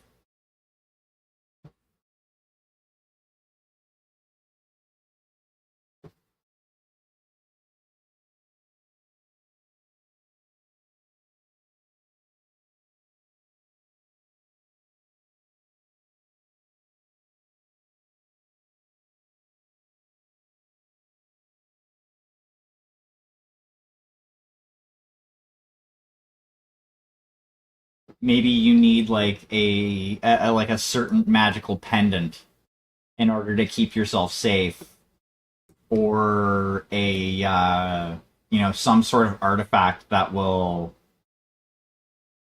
turn the affected person back into like back to normal type deal when they touch you.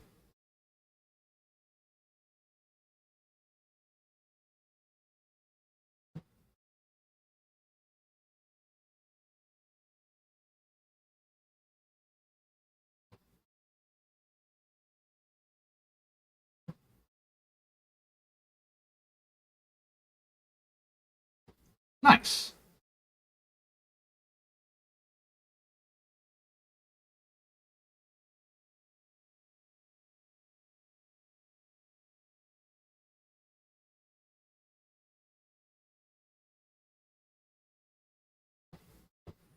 I'll just do the whole fletching red. I won't do two color.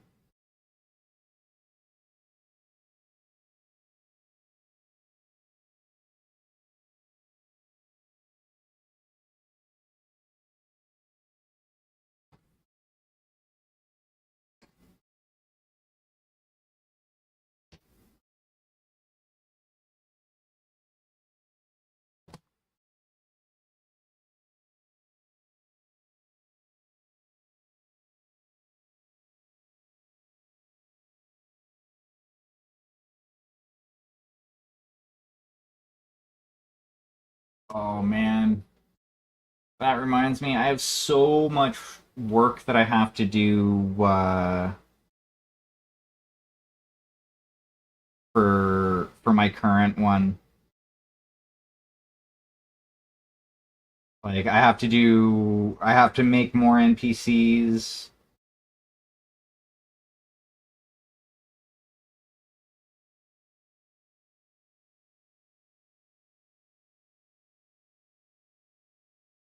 Like story NPCs. Oh, nice.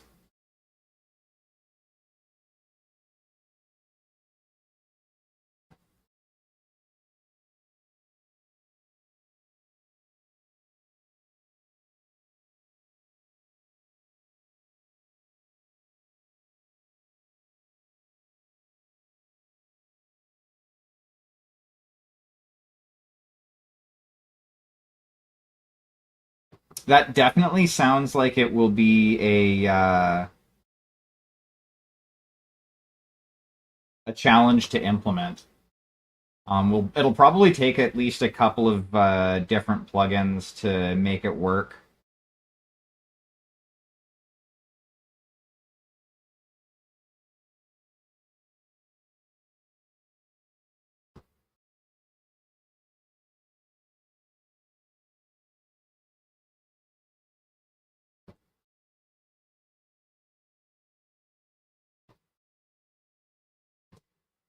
Well, I don't know. I guess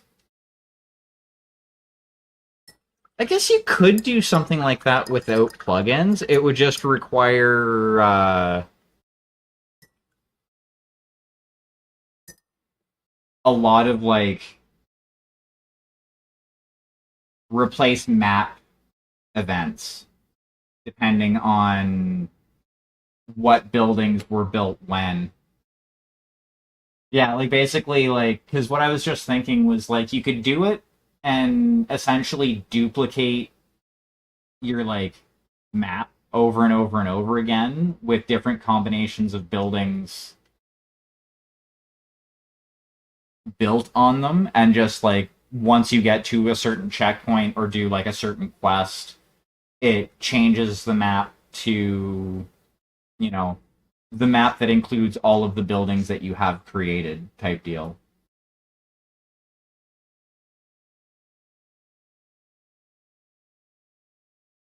Or like have, well, actually the easier way to do it would just be to have it so that like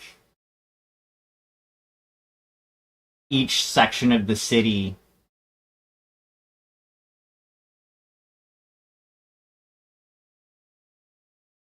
Well, with the base RPG Maker, probably not. But there is probably a plugin that's out there where you could have it so that like they can build the city, like customize each map kind of as they go, and like fill out each area of the city.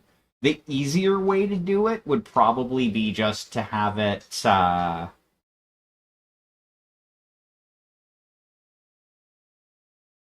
as like you unlock different sections of the city that are essentially pre-populated with the buildings.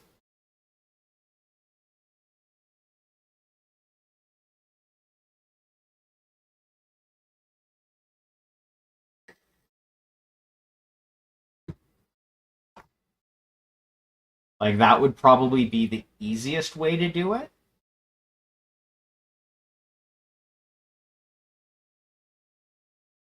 I would think. You know what?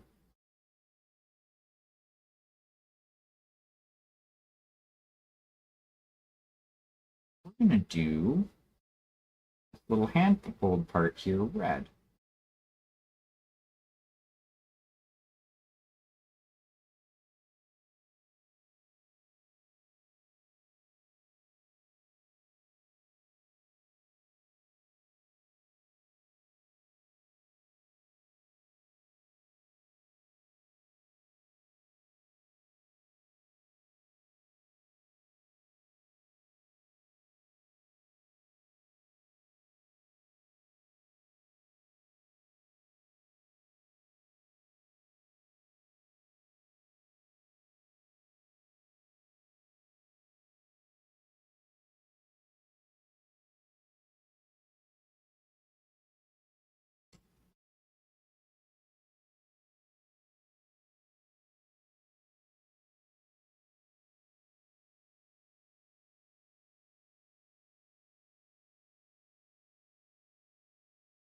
Like honestly, it wouldn't surprise me if there was like a Yanfly plugin that made that work. They seem to make plugins for fucking everything.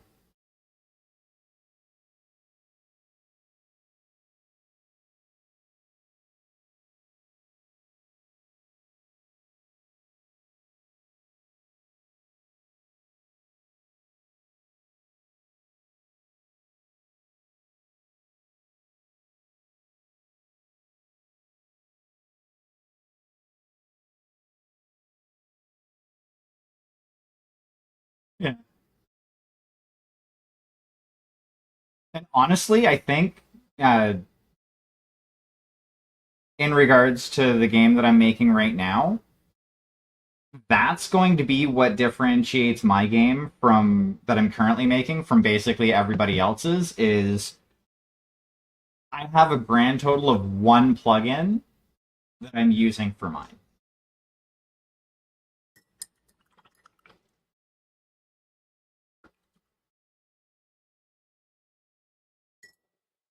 And all it does is add controller support.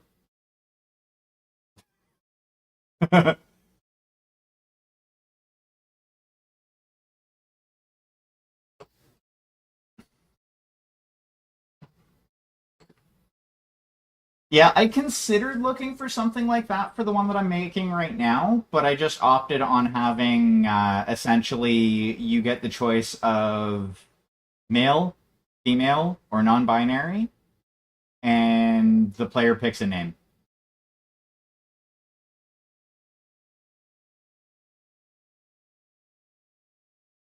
I have seen some stuff in regards to that when I've been looking around on YouTube. So there are plugins that do that.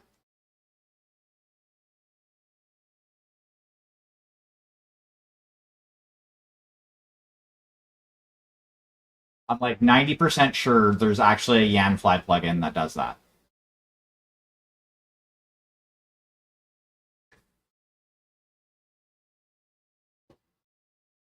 in their plugin set.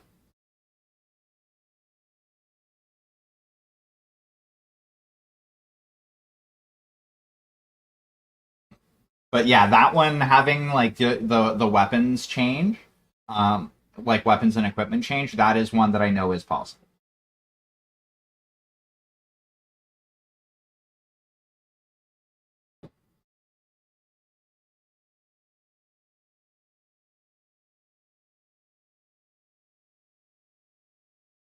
Yeah, there we go. Little bits of color. Ooh, ooh. Now I'm second guessing the bracers. Fuck, I need to hit the green up again. We have to do the collar of the shirt. Thankfully, the green is still wet.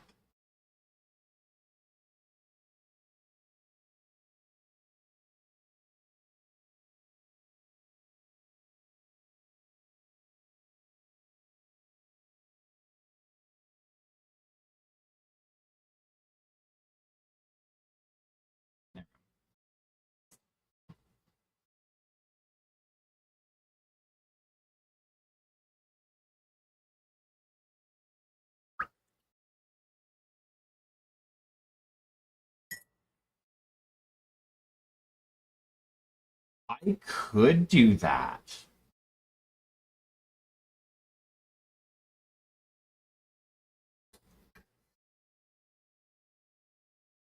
Doing it, the only downside to doing that is I'll have to do a black wash on the bottom just to keep the like shadow situated.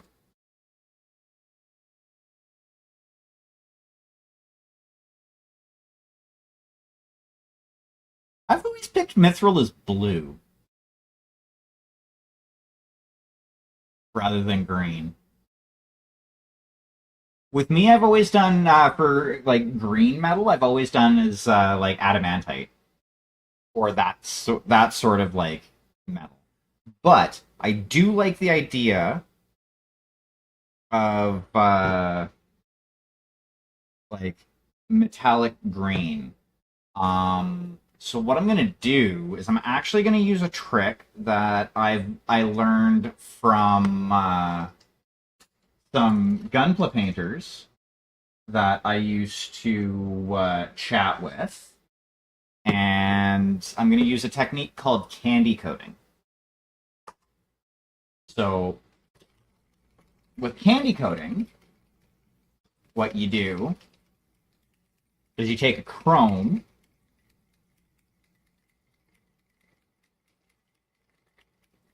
and you lay that down first. And that's going to be kind of like the metallic. And then you take a transparent or semi-transparent color and put that over top, and like the effect that it has is fucking awesome. I'm going to take a little bit of this.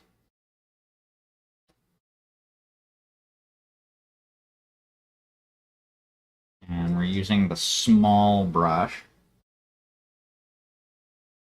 Well, the small synthetic brush.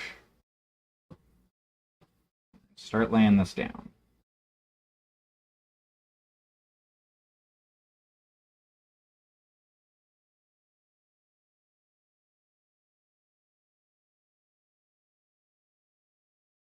What we want is a nice mirror shine on the bracers themselves before we start dropping the color in.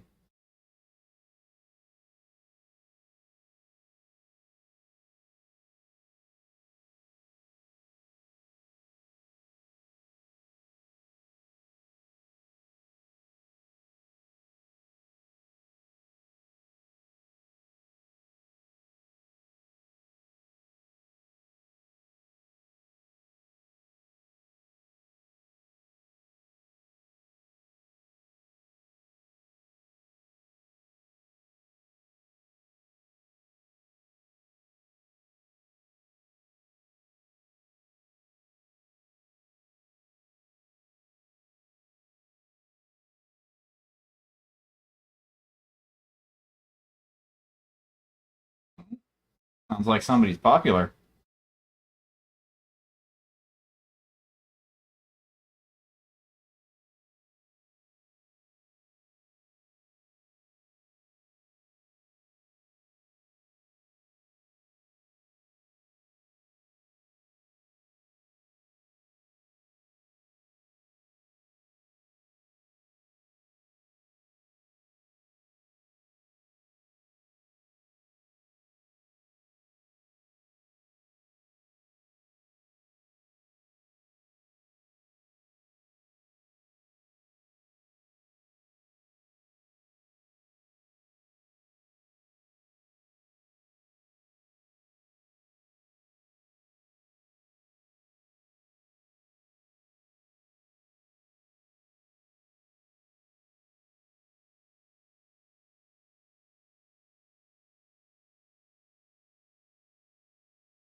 Actually, you know what? I might not do a black wash on me.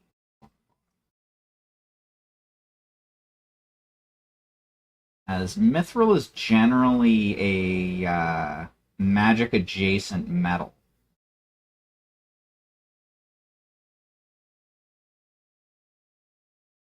Or even if I could just go with saying they're adamantite style bracers.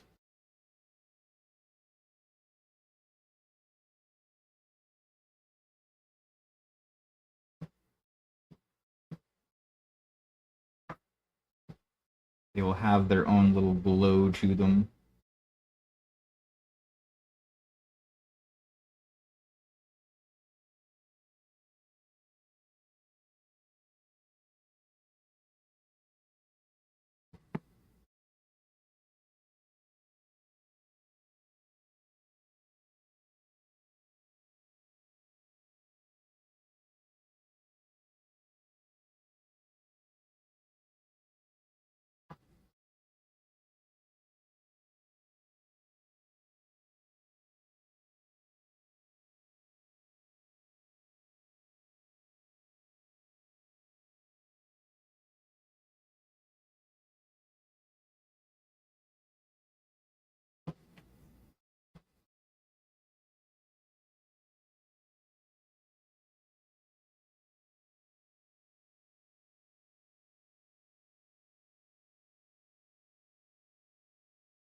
Welcome back. These, once I get this couple of spots here that I apparently had missed, I have to let the bracers cure for a little bit, otherwise the candy coat is not going to be all that effective. But yeah, so basically anywhere I want to have the shiny green, I paint it over with chrome.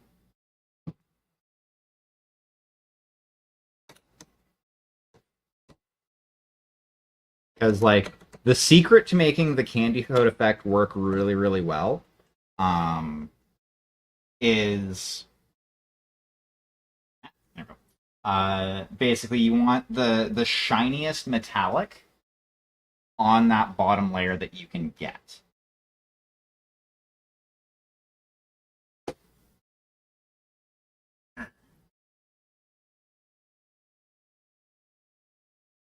So like if the shinier the better, and like if it's something that can be like a mirror finish when smooth, that's kind of what you want to go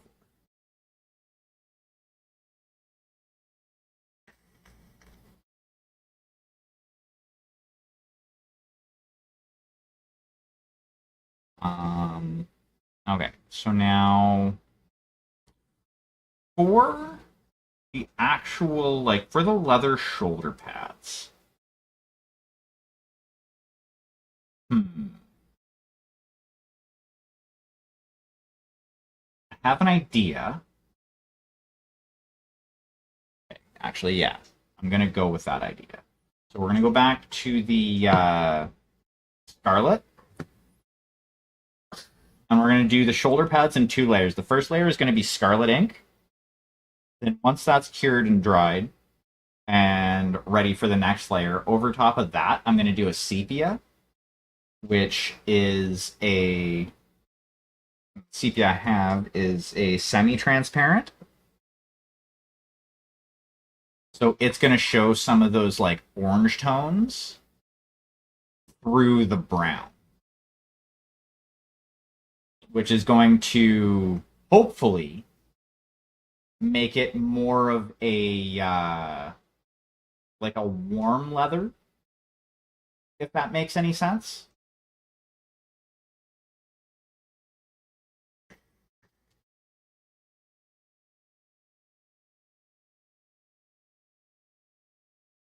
Um, Rather than like what you would normally see with like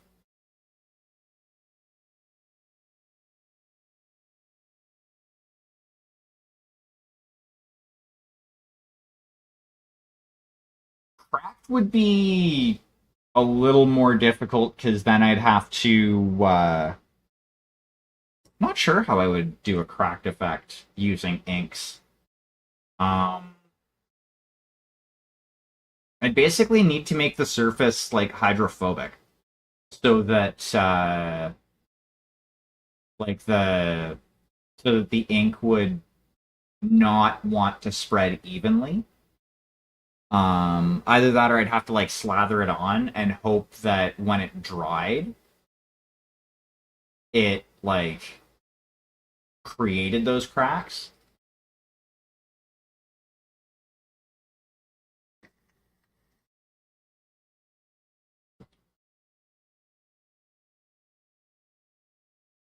But I do have the idea for what I want to do for that leather, so we're gonna run with that, and if it looks good, fucking A. If it doesn't, well, that's my own fault for fucking it up.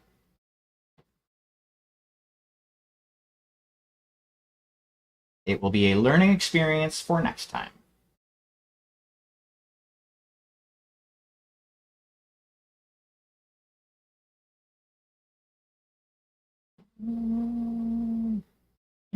One drop should be fine. Don't need a lot. Don't want three. Zero either. Two. Size two brush.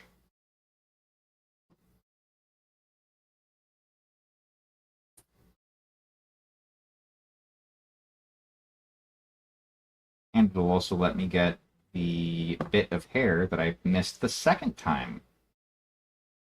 I decided to hit up the hair.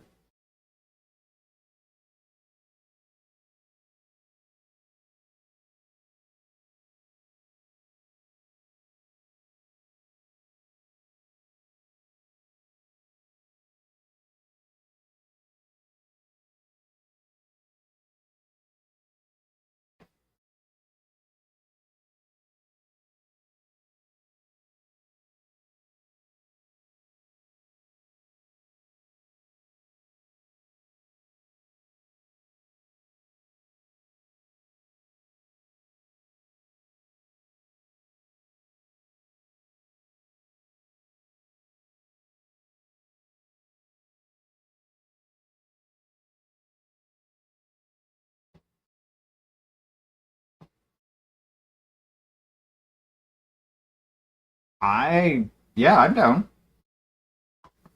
I am definitely always good for down to brainstorm.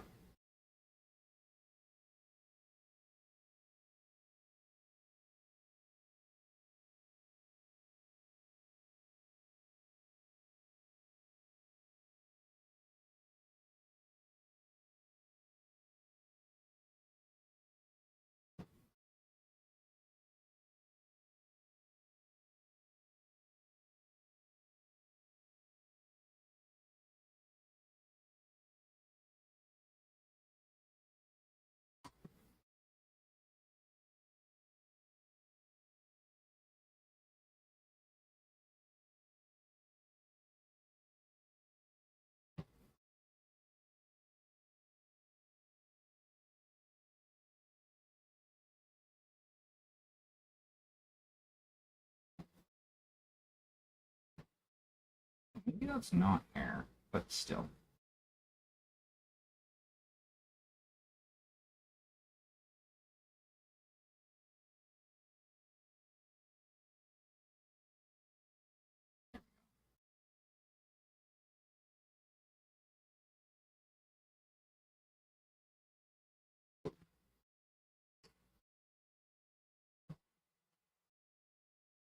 Nah.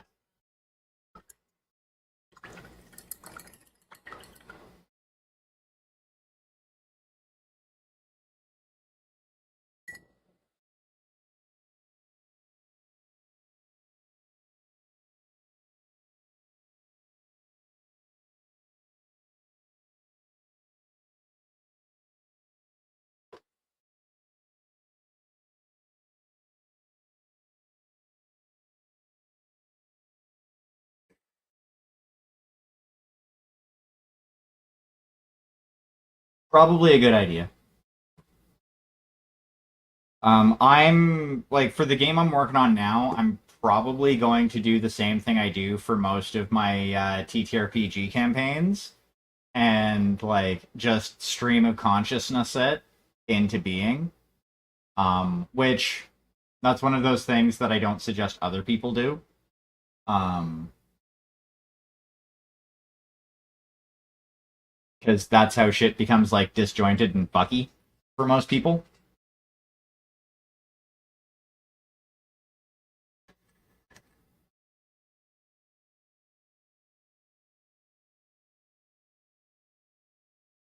Like it's funny, like any like his like for like on Facebook and stuff like that when people are talking about like planning out their TTRPG games and whatnot, I'm like, yeah, I just come up with like an overview of what's going on, and that's my planning.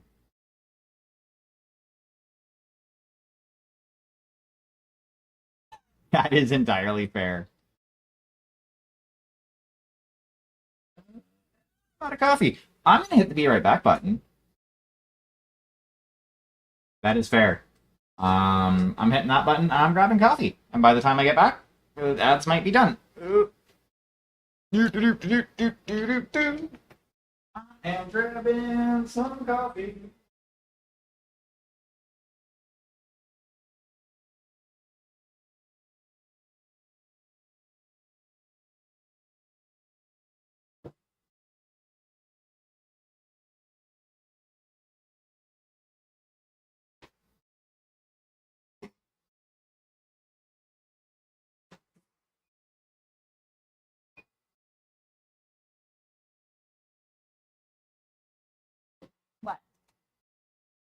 What are you staring at, cat?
Okay, coffee has been acquired.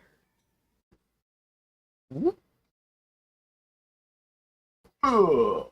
And be right back is turned off. Alrighty. So I took a look at your OC there whilst I was waiting for my coffee to warm up. Um, I get major like Sea Dragon vibes from that design. Um, what I would probably do, like if I was painting that, like if I had that as a mini in front of me and I was painting it, I would probably do something like the torso. I would probably have do like a purple. I would probably actually go with like a Diox purple, a dioxazine purple, like something like this.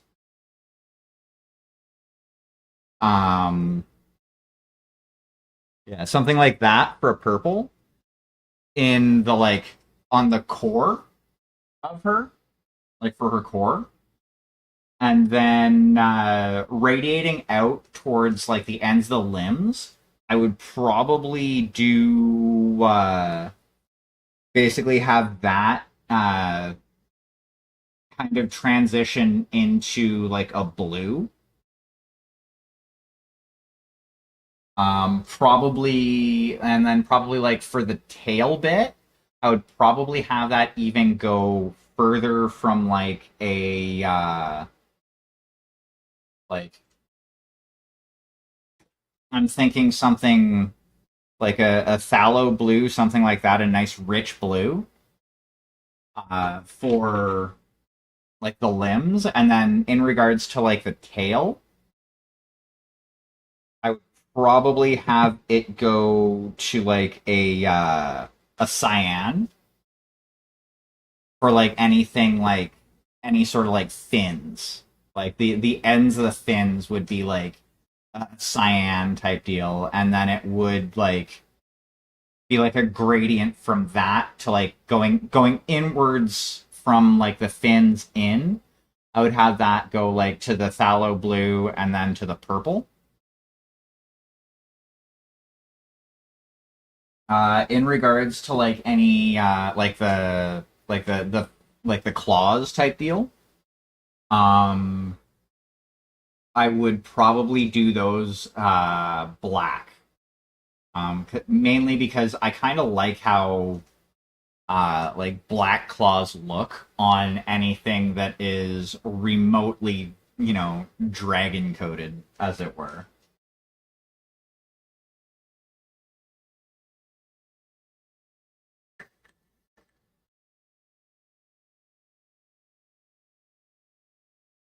Um, and then with, I'm not sure what I would do for her eyes though, because like I could like on one hand, it could go like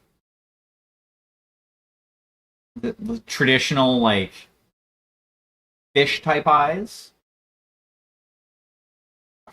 where it basically there's really no iris, it's just pupil,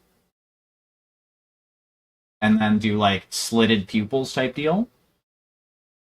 Or depending on the depth that that race lives at, you could do like a completely white eye, or could go the complete other way and have them more of like a humanoid type eye, where you still have like the colored iris, the white sclera, and a slitted pupil. As far as hair, mm,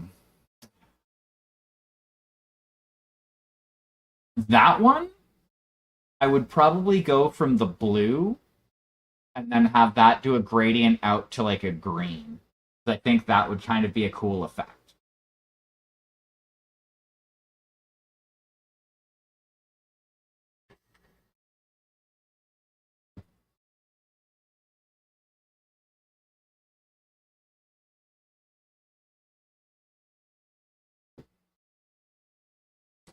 And like, yeah. So like for something like that, it would be a lot of blending. Um just simply because like to do it all like one color type deal wouldn't feel right to me. Um Another way to kind of do it would be something similar to what I did here, where the scales are all one color, but like with this, I did a candy coat for the scales. So like they're noticeably shiny. I do.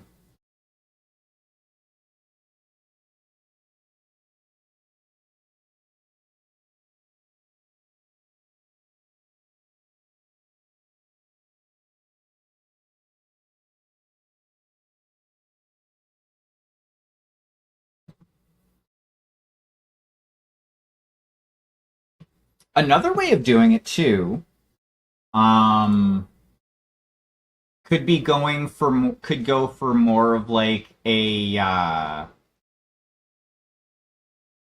shark type look. Um,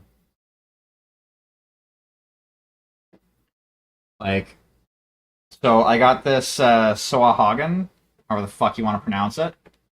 Uh, Here that I did, where basically kind of the idea with this was I took inspiration from like a great white shark type deal. So like the underbelly, the like front would be white, and then like from like say two-thirds, like two-thirds of the body from front to back would be like a light blue gray, kind of like a great white shark or something like that. I think that could look cool as well.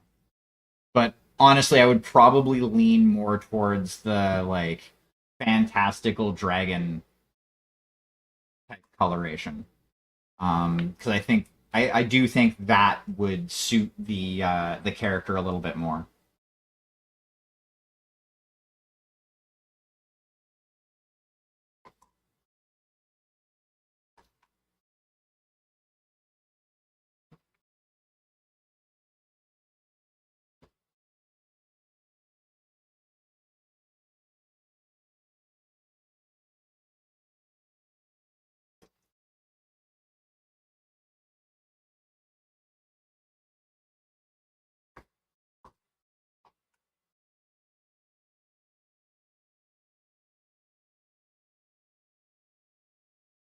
Which one? Like the all white for the eyes?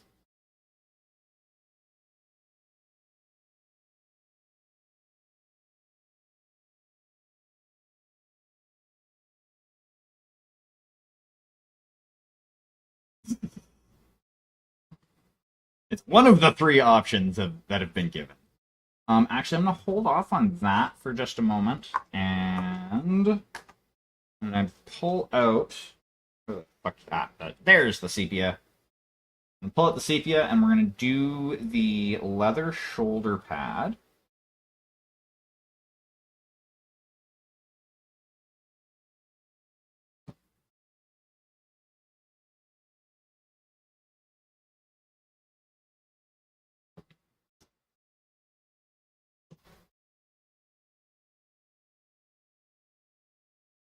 Hopefully, this works out the way I envisioned it.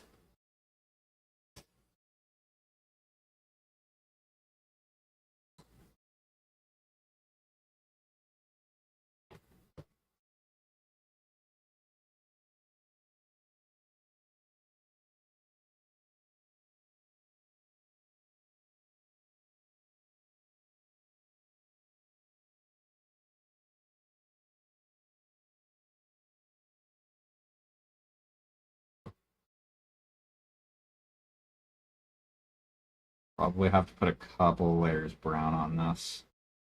Make it look right, but that's fine. That is how she goes sometimes.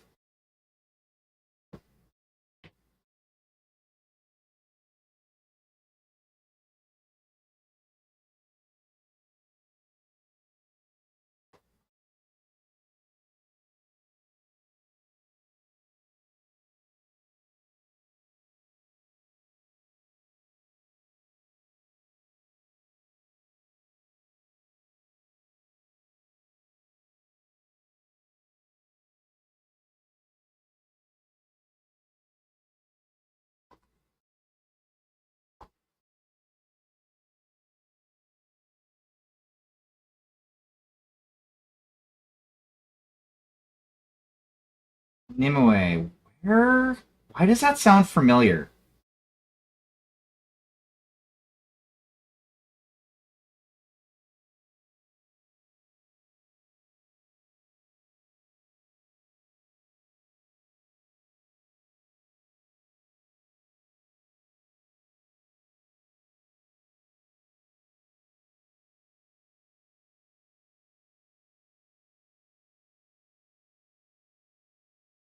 At least I'm assuming that's how the name is pronounced.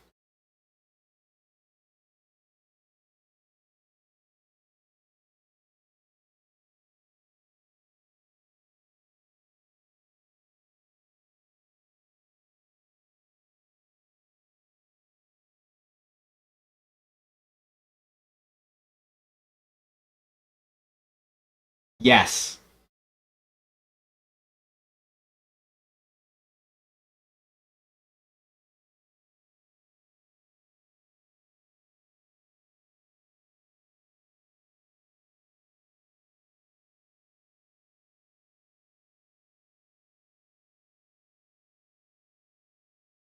Actually, I have a Lady of the Lake mini kicking around here somewhere that I painted up a couple of years ago.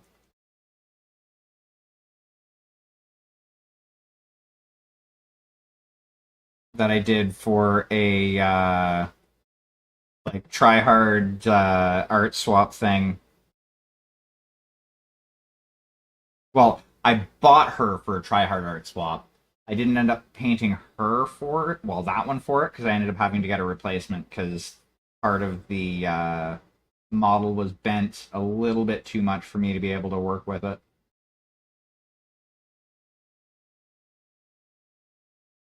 This is exactly how I pictured it. Nice.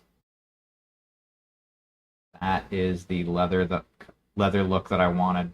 It's nice. It's dark. You can kind of see the orange through it. Where did I put you, Lady of the Lake?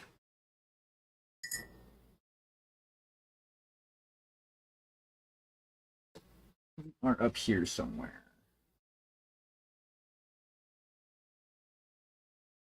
Your Gundam piece.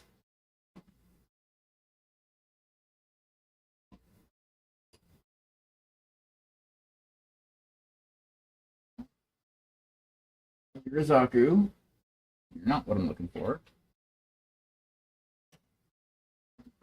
K Mini. You're not what I'm looking for. Ah, there you are. I'm gonna have to actually reglue you to the base.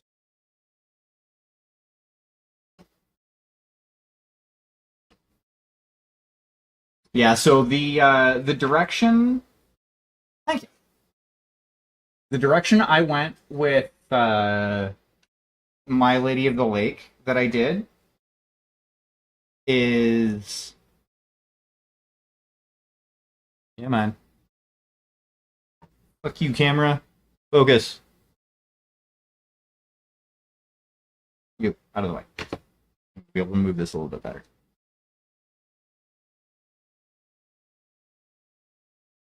Pale blue skin, kind of more of like a horror vibe rather than the traditional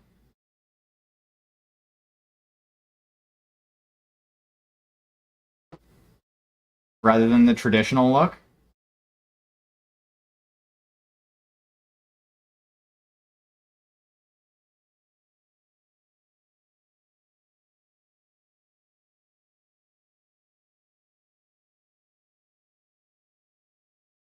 And yeah, the originally there was a sword right here sticking out in front because Lady of the Lake and all. But the sword was warped to the point where it wasn't really sitting properly.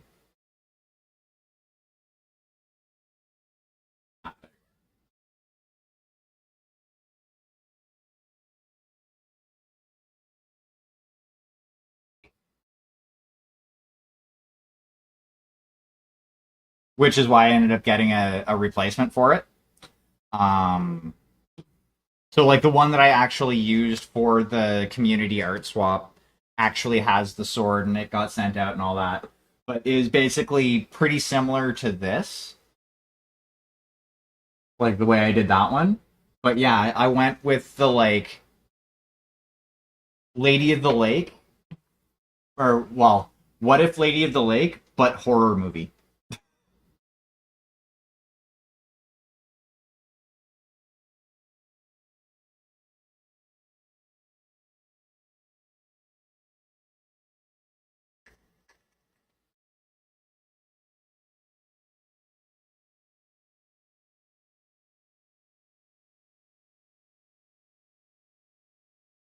Or as I actually I think the way I phrased it when I was describing what I was going for was the darkest timeline Lady of the Lake.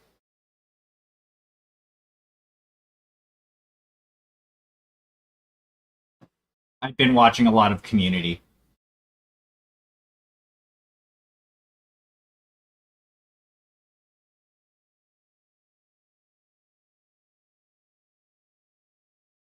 Um, that is honestly like a lot of how I like to do stuff like that, like for established characters. If I'm like painting an established character up, it's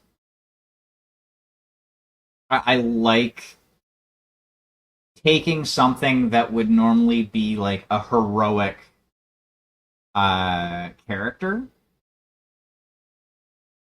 and showing the opposite.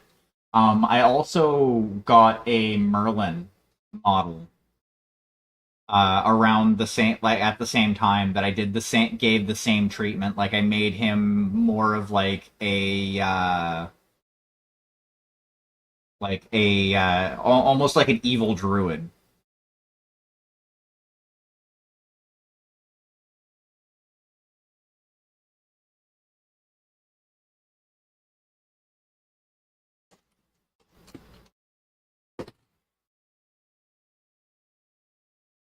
Okay, so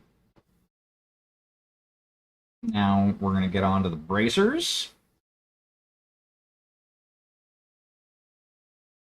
I have not.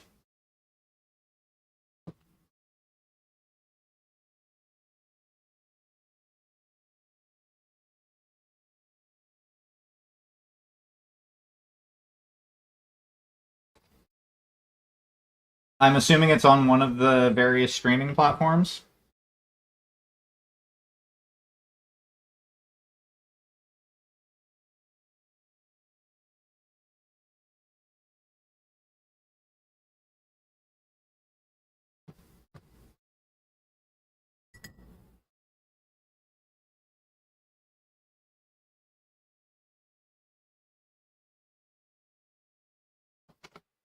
Okay.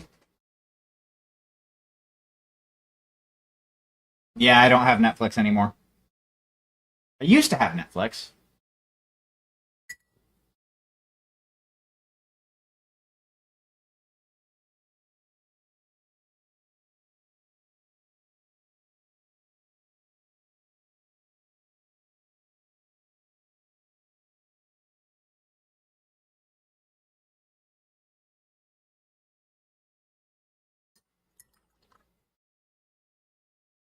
Though to be fair, like I only had the last time I subscribed to Netflix, the only reason I did was for Delicious in Dungeon.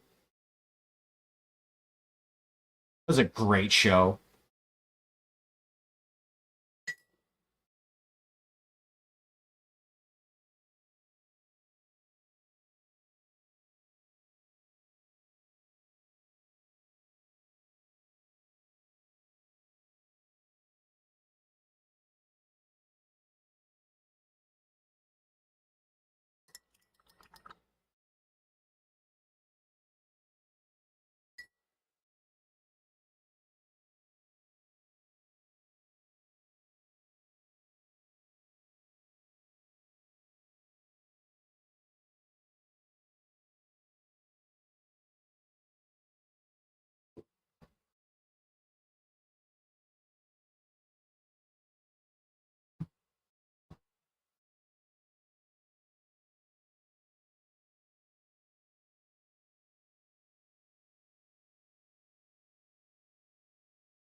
So we're doing the whole bracer is green, at least for the time being. Hopefully, it does what I want it to and shows up slightly differently for the. It will. It'll show up slightly different for the metallic part. Though, what I might do, I might just sepia over the non candy coated area.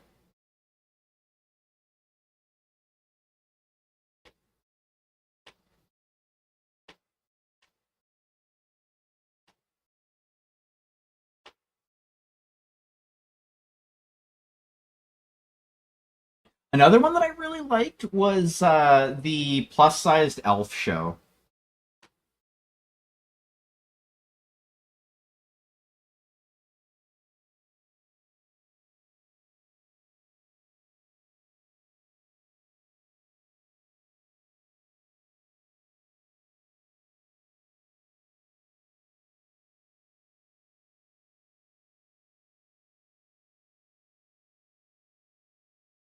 I thought that one was pretty funny.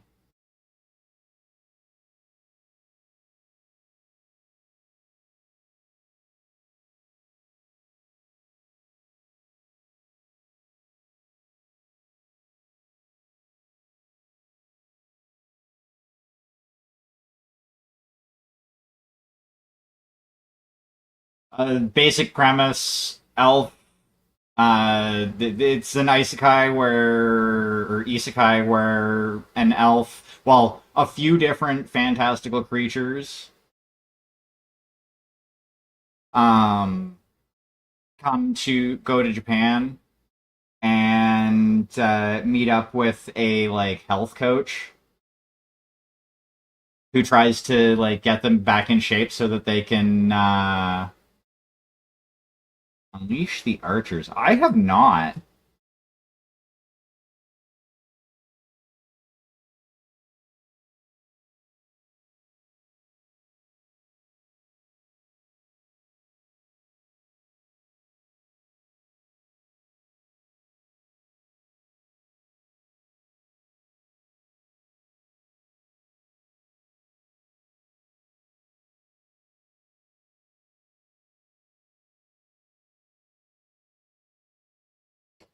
Ooh, interesting. I will have to check them out.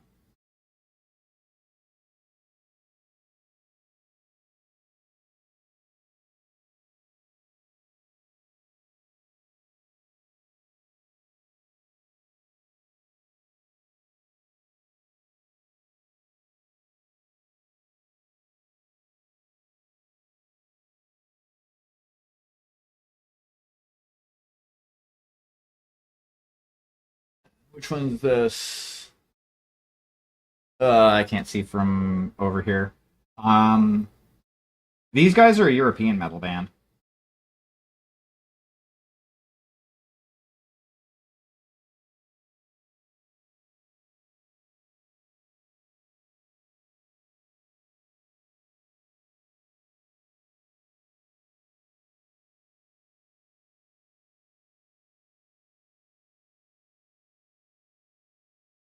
Oh, sweet.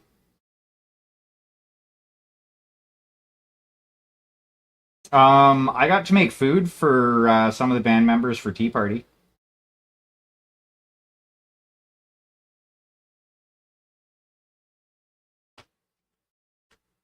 I also got to see Tea Party live at an airport in Winnipeg, fucking 20 plus years ago.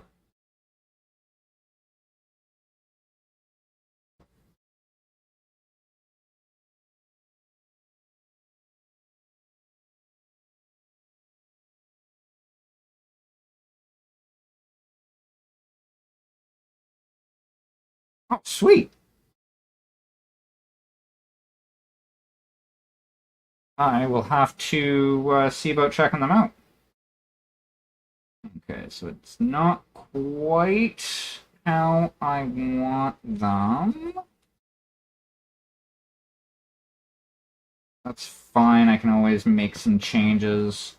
I'll probably have to do something about like the this part of the bracers. That's fine. I can actually hit them with some sepia and darken that a bit.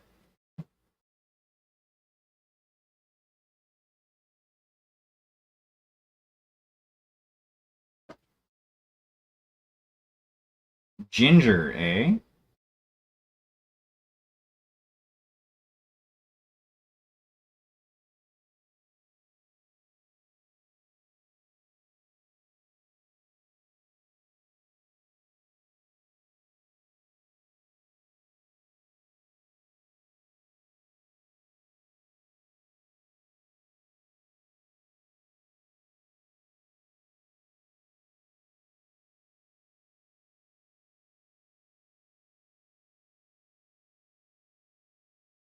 Um,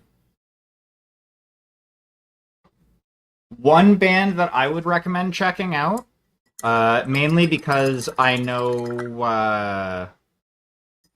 the person who used to be the lead singer for them, is Killing Clarence. You can find them on. You might be able to find them on YouTube, but I know for a fact you can find them on Spotify. They are a small band from.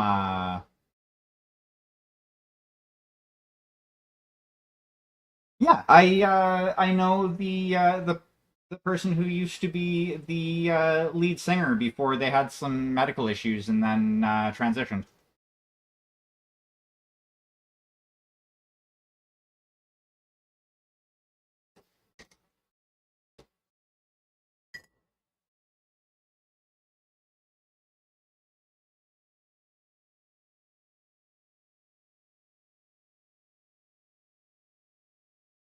Claire's been a a great great friend of mine for like forever. Well, the reason that like the health issues they were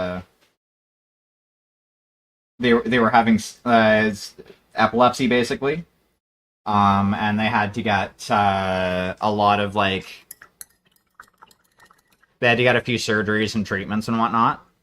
Um, they're back to making music though.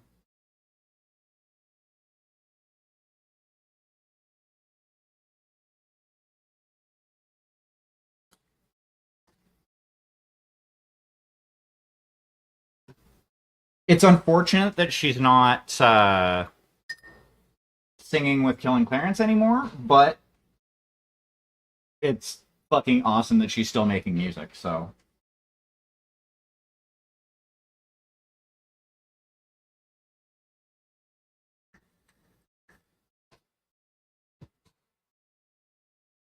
I actually commissioned her to do the theme music for the TTRPG podcast that I'm a part of.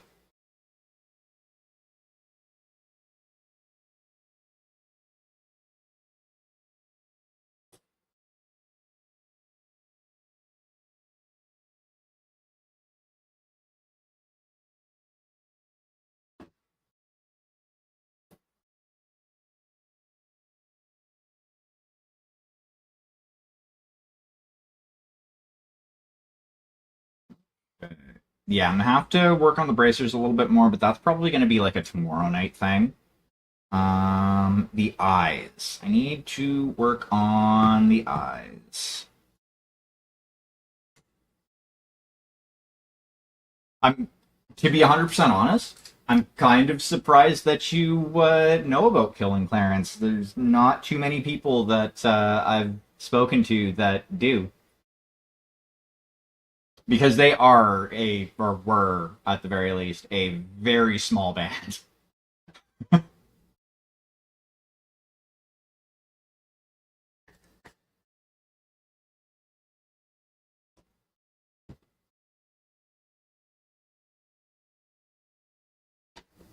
That's entirely fair.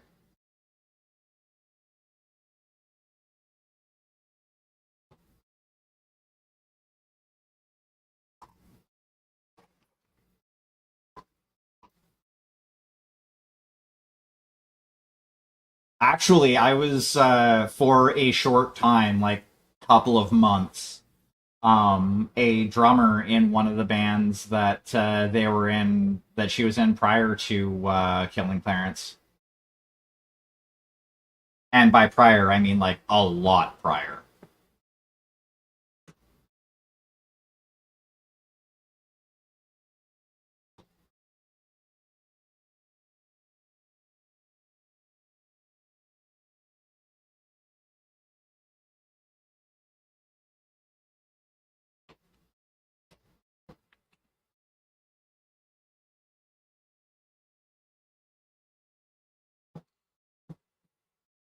Yep, that's right. I used to be a musician, kind of.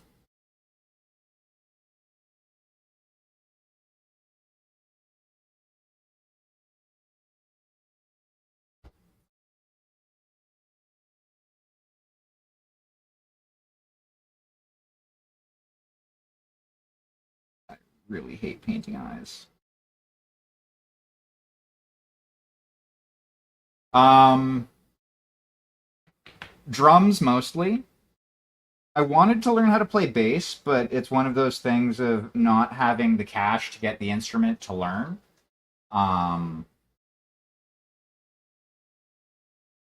and when I was in school, I played bass clarinet.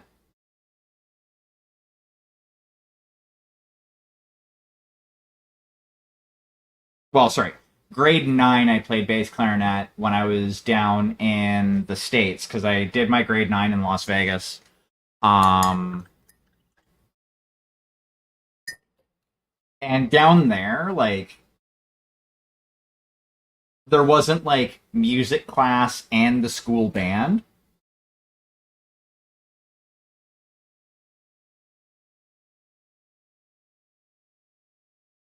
No doubt. No doubt. Um, but yeah, like music class was the school band down there. Cool thing about that though, I got to learn how to like do the whole like marching band shtick because we were in a small parade at one point.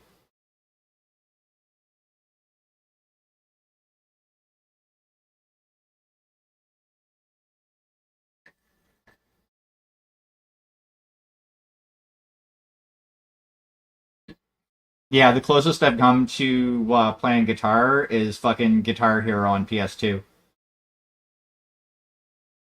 And even at that, I only ever took myself up to medium difficulty because fuck that. I was mainly playing it to enjoy the music, and I was nowhere near willing to put the effort in to be good enough to play it on hard or expert.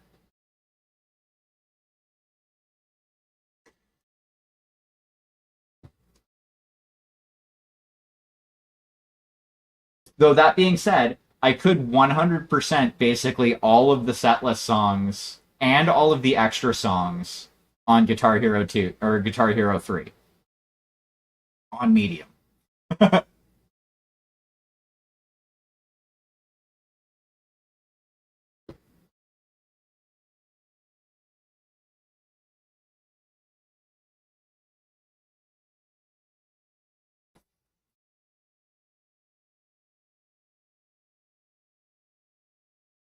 Yeah, I actually watched somebody they didn't 100% it, but they got like 90 something percent on Through the Fire and Flames on expert. And I'm like, yeah, no, I can't. That's fucking too rich for my fucking blood.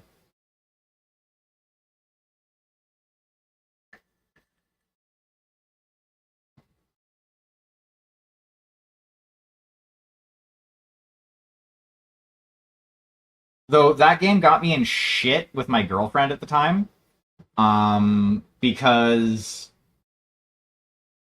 I got 100% on a song before she did.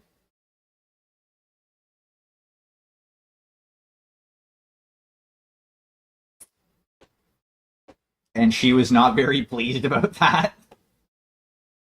Um, color. Ooh, ooh, ooh, ooh, ooh, ooh, ooh. Purple Lake, Purple Lake.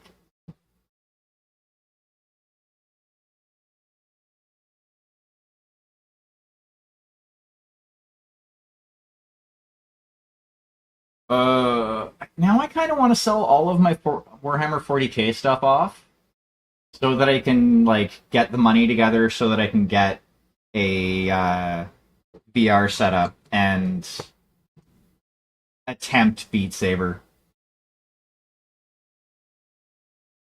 But I mean, I would also have to. Well, no, I wouldn't necessarily have to move stuff around too much. I'd have to like shift my one of my couches a little bit so I had enough room.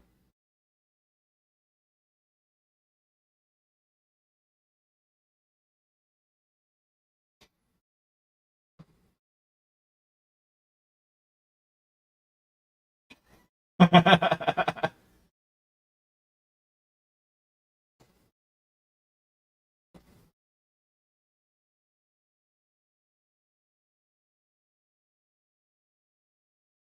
I came very close to getting a possibly fell off the back of a truck Oculus. I think it was an Oculus setup.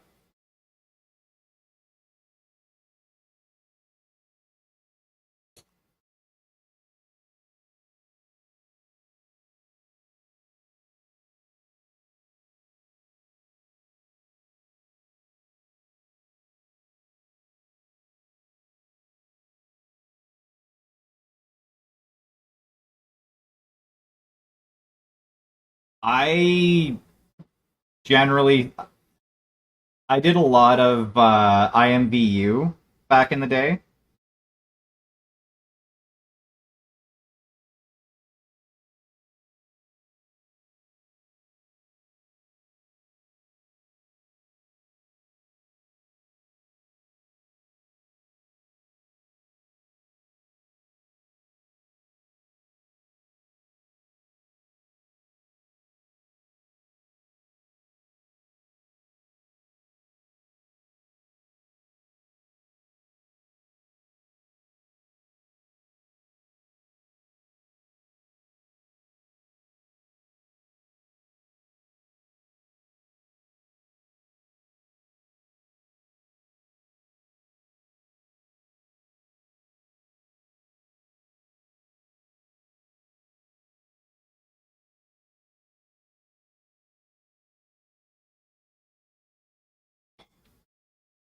Fucking stoked that I got both of the eyes aiming in the correct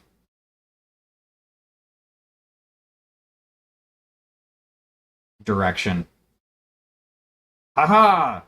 I didn't fail at eyes this time.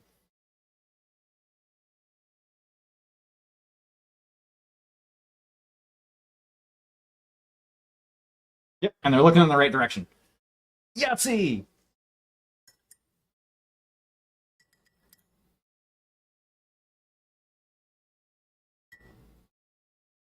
The one part of like miniature painting that I've always hated doing is painting eyes. Because I always fuck them up. Like back when I was primarily painting like like Chaos Space Marines and stuff like that for 40K, I would always make sure I did everybody with their helmets on. Because that way I didn't have to really worry about the eyes other than being like, okay, eyes are red, done.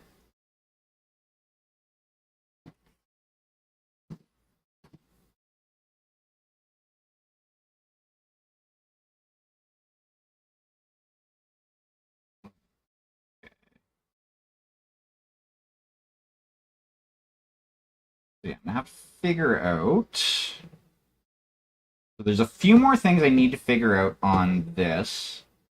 Um, so with the bracers, actually, what I'm probably going to do is the spots that aren't supposed to be candy coated, I'm probably just going to do those carbon black. Because then that'll kind of hide my crimes there. I still have to do the wrap around her torso there,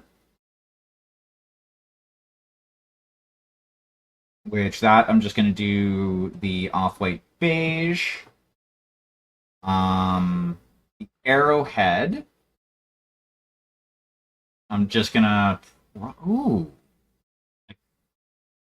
you know what? I'll do the arrowhead now, whilst I am thinking about it.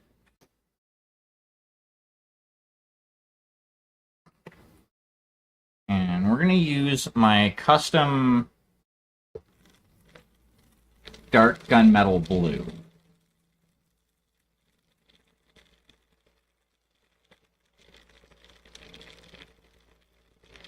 So the vibrating sound you hear right now is my vortex mixer.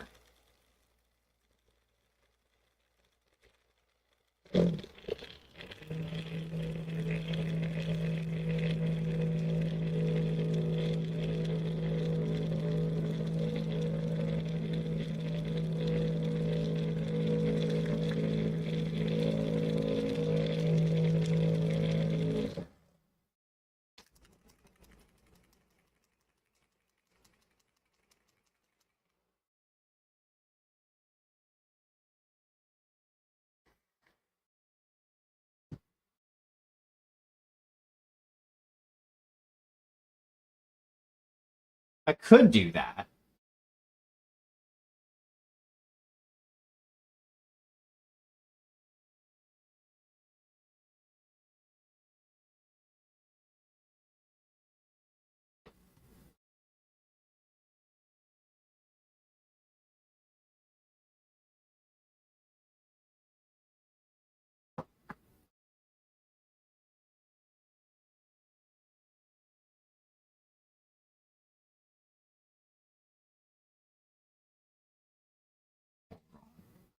Losers.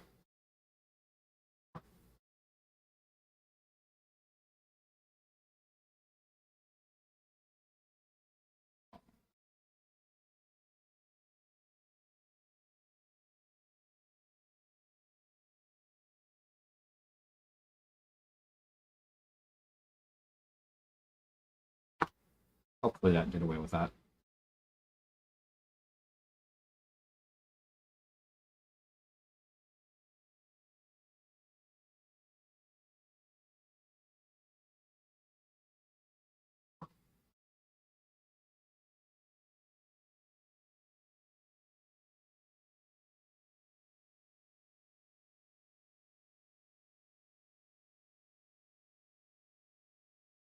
A dark blue, like a dark blue metallic arrowhead.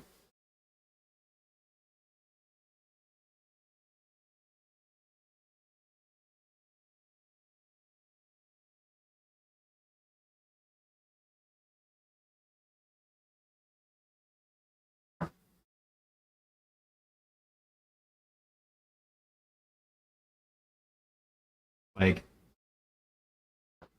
basically kind of like a Payne's gray. Yeah.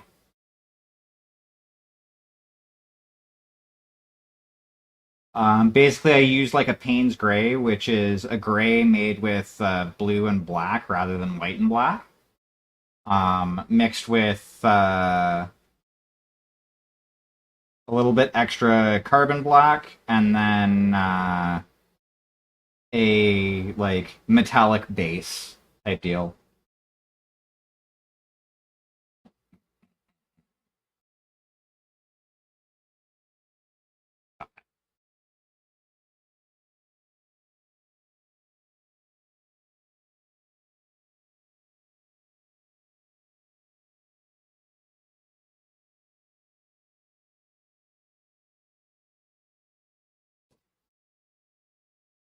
That is a very nice combination.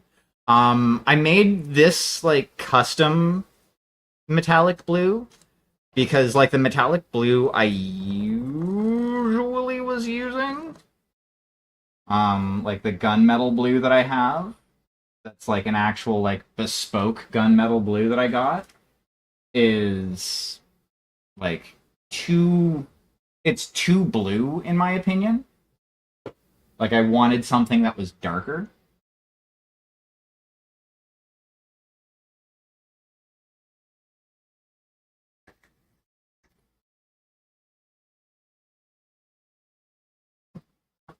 So like I went with that, which is kind of more of a toned down version.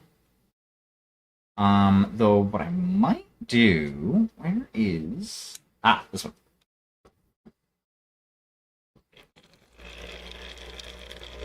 Let's get this one buzzed together for a minute.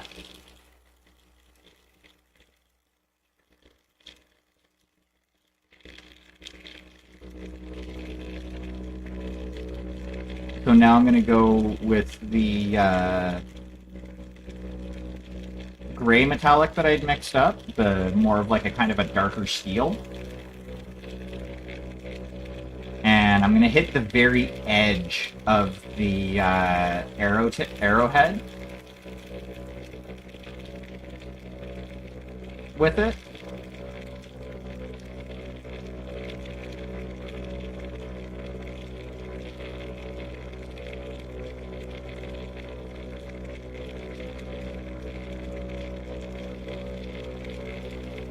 Yeah, that is definitely really nice. I like doing like purple with a gold, with either a gold or a silver accent.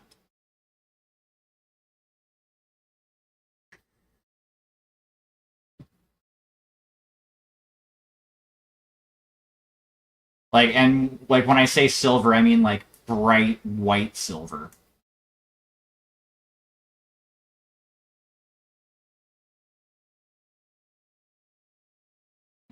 That's not mixed enough.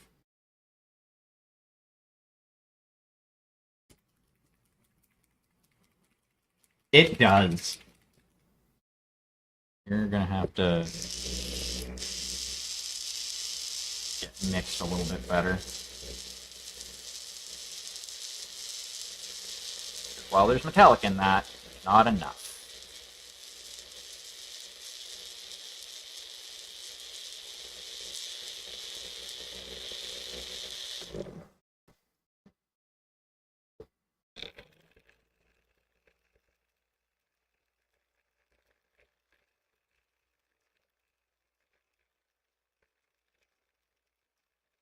Yeah, I'm one of those weird people that I prefer to mix my own paints rather than use established miniature paints for the most part.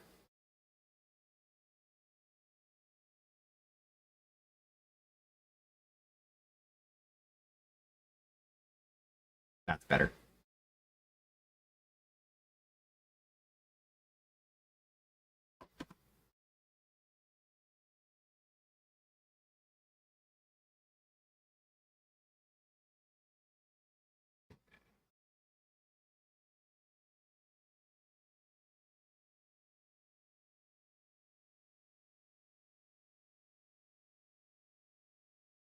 slightly different color along the edge. It's going to be a subtle difference, but there'll be a little bit of a difference, which is what I'm going for.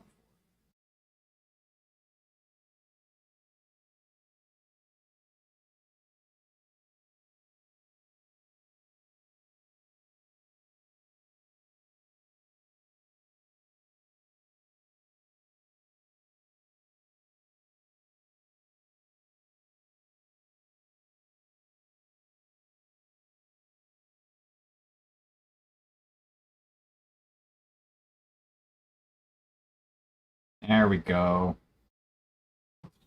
Little bit of a difference there. Exactly what I'm looking for.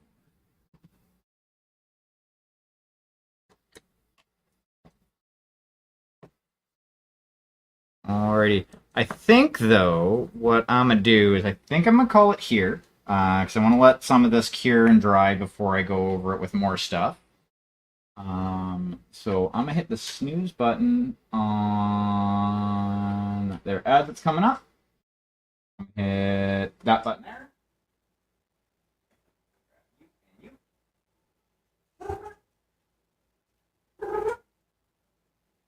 And then we're going to come over this way.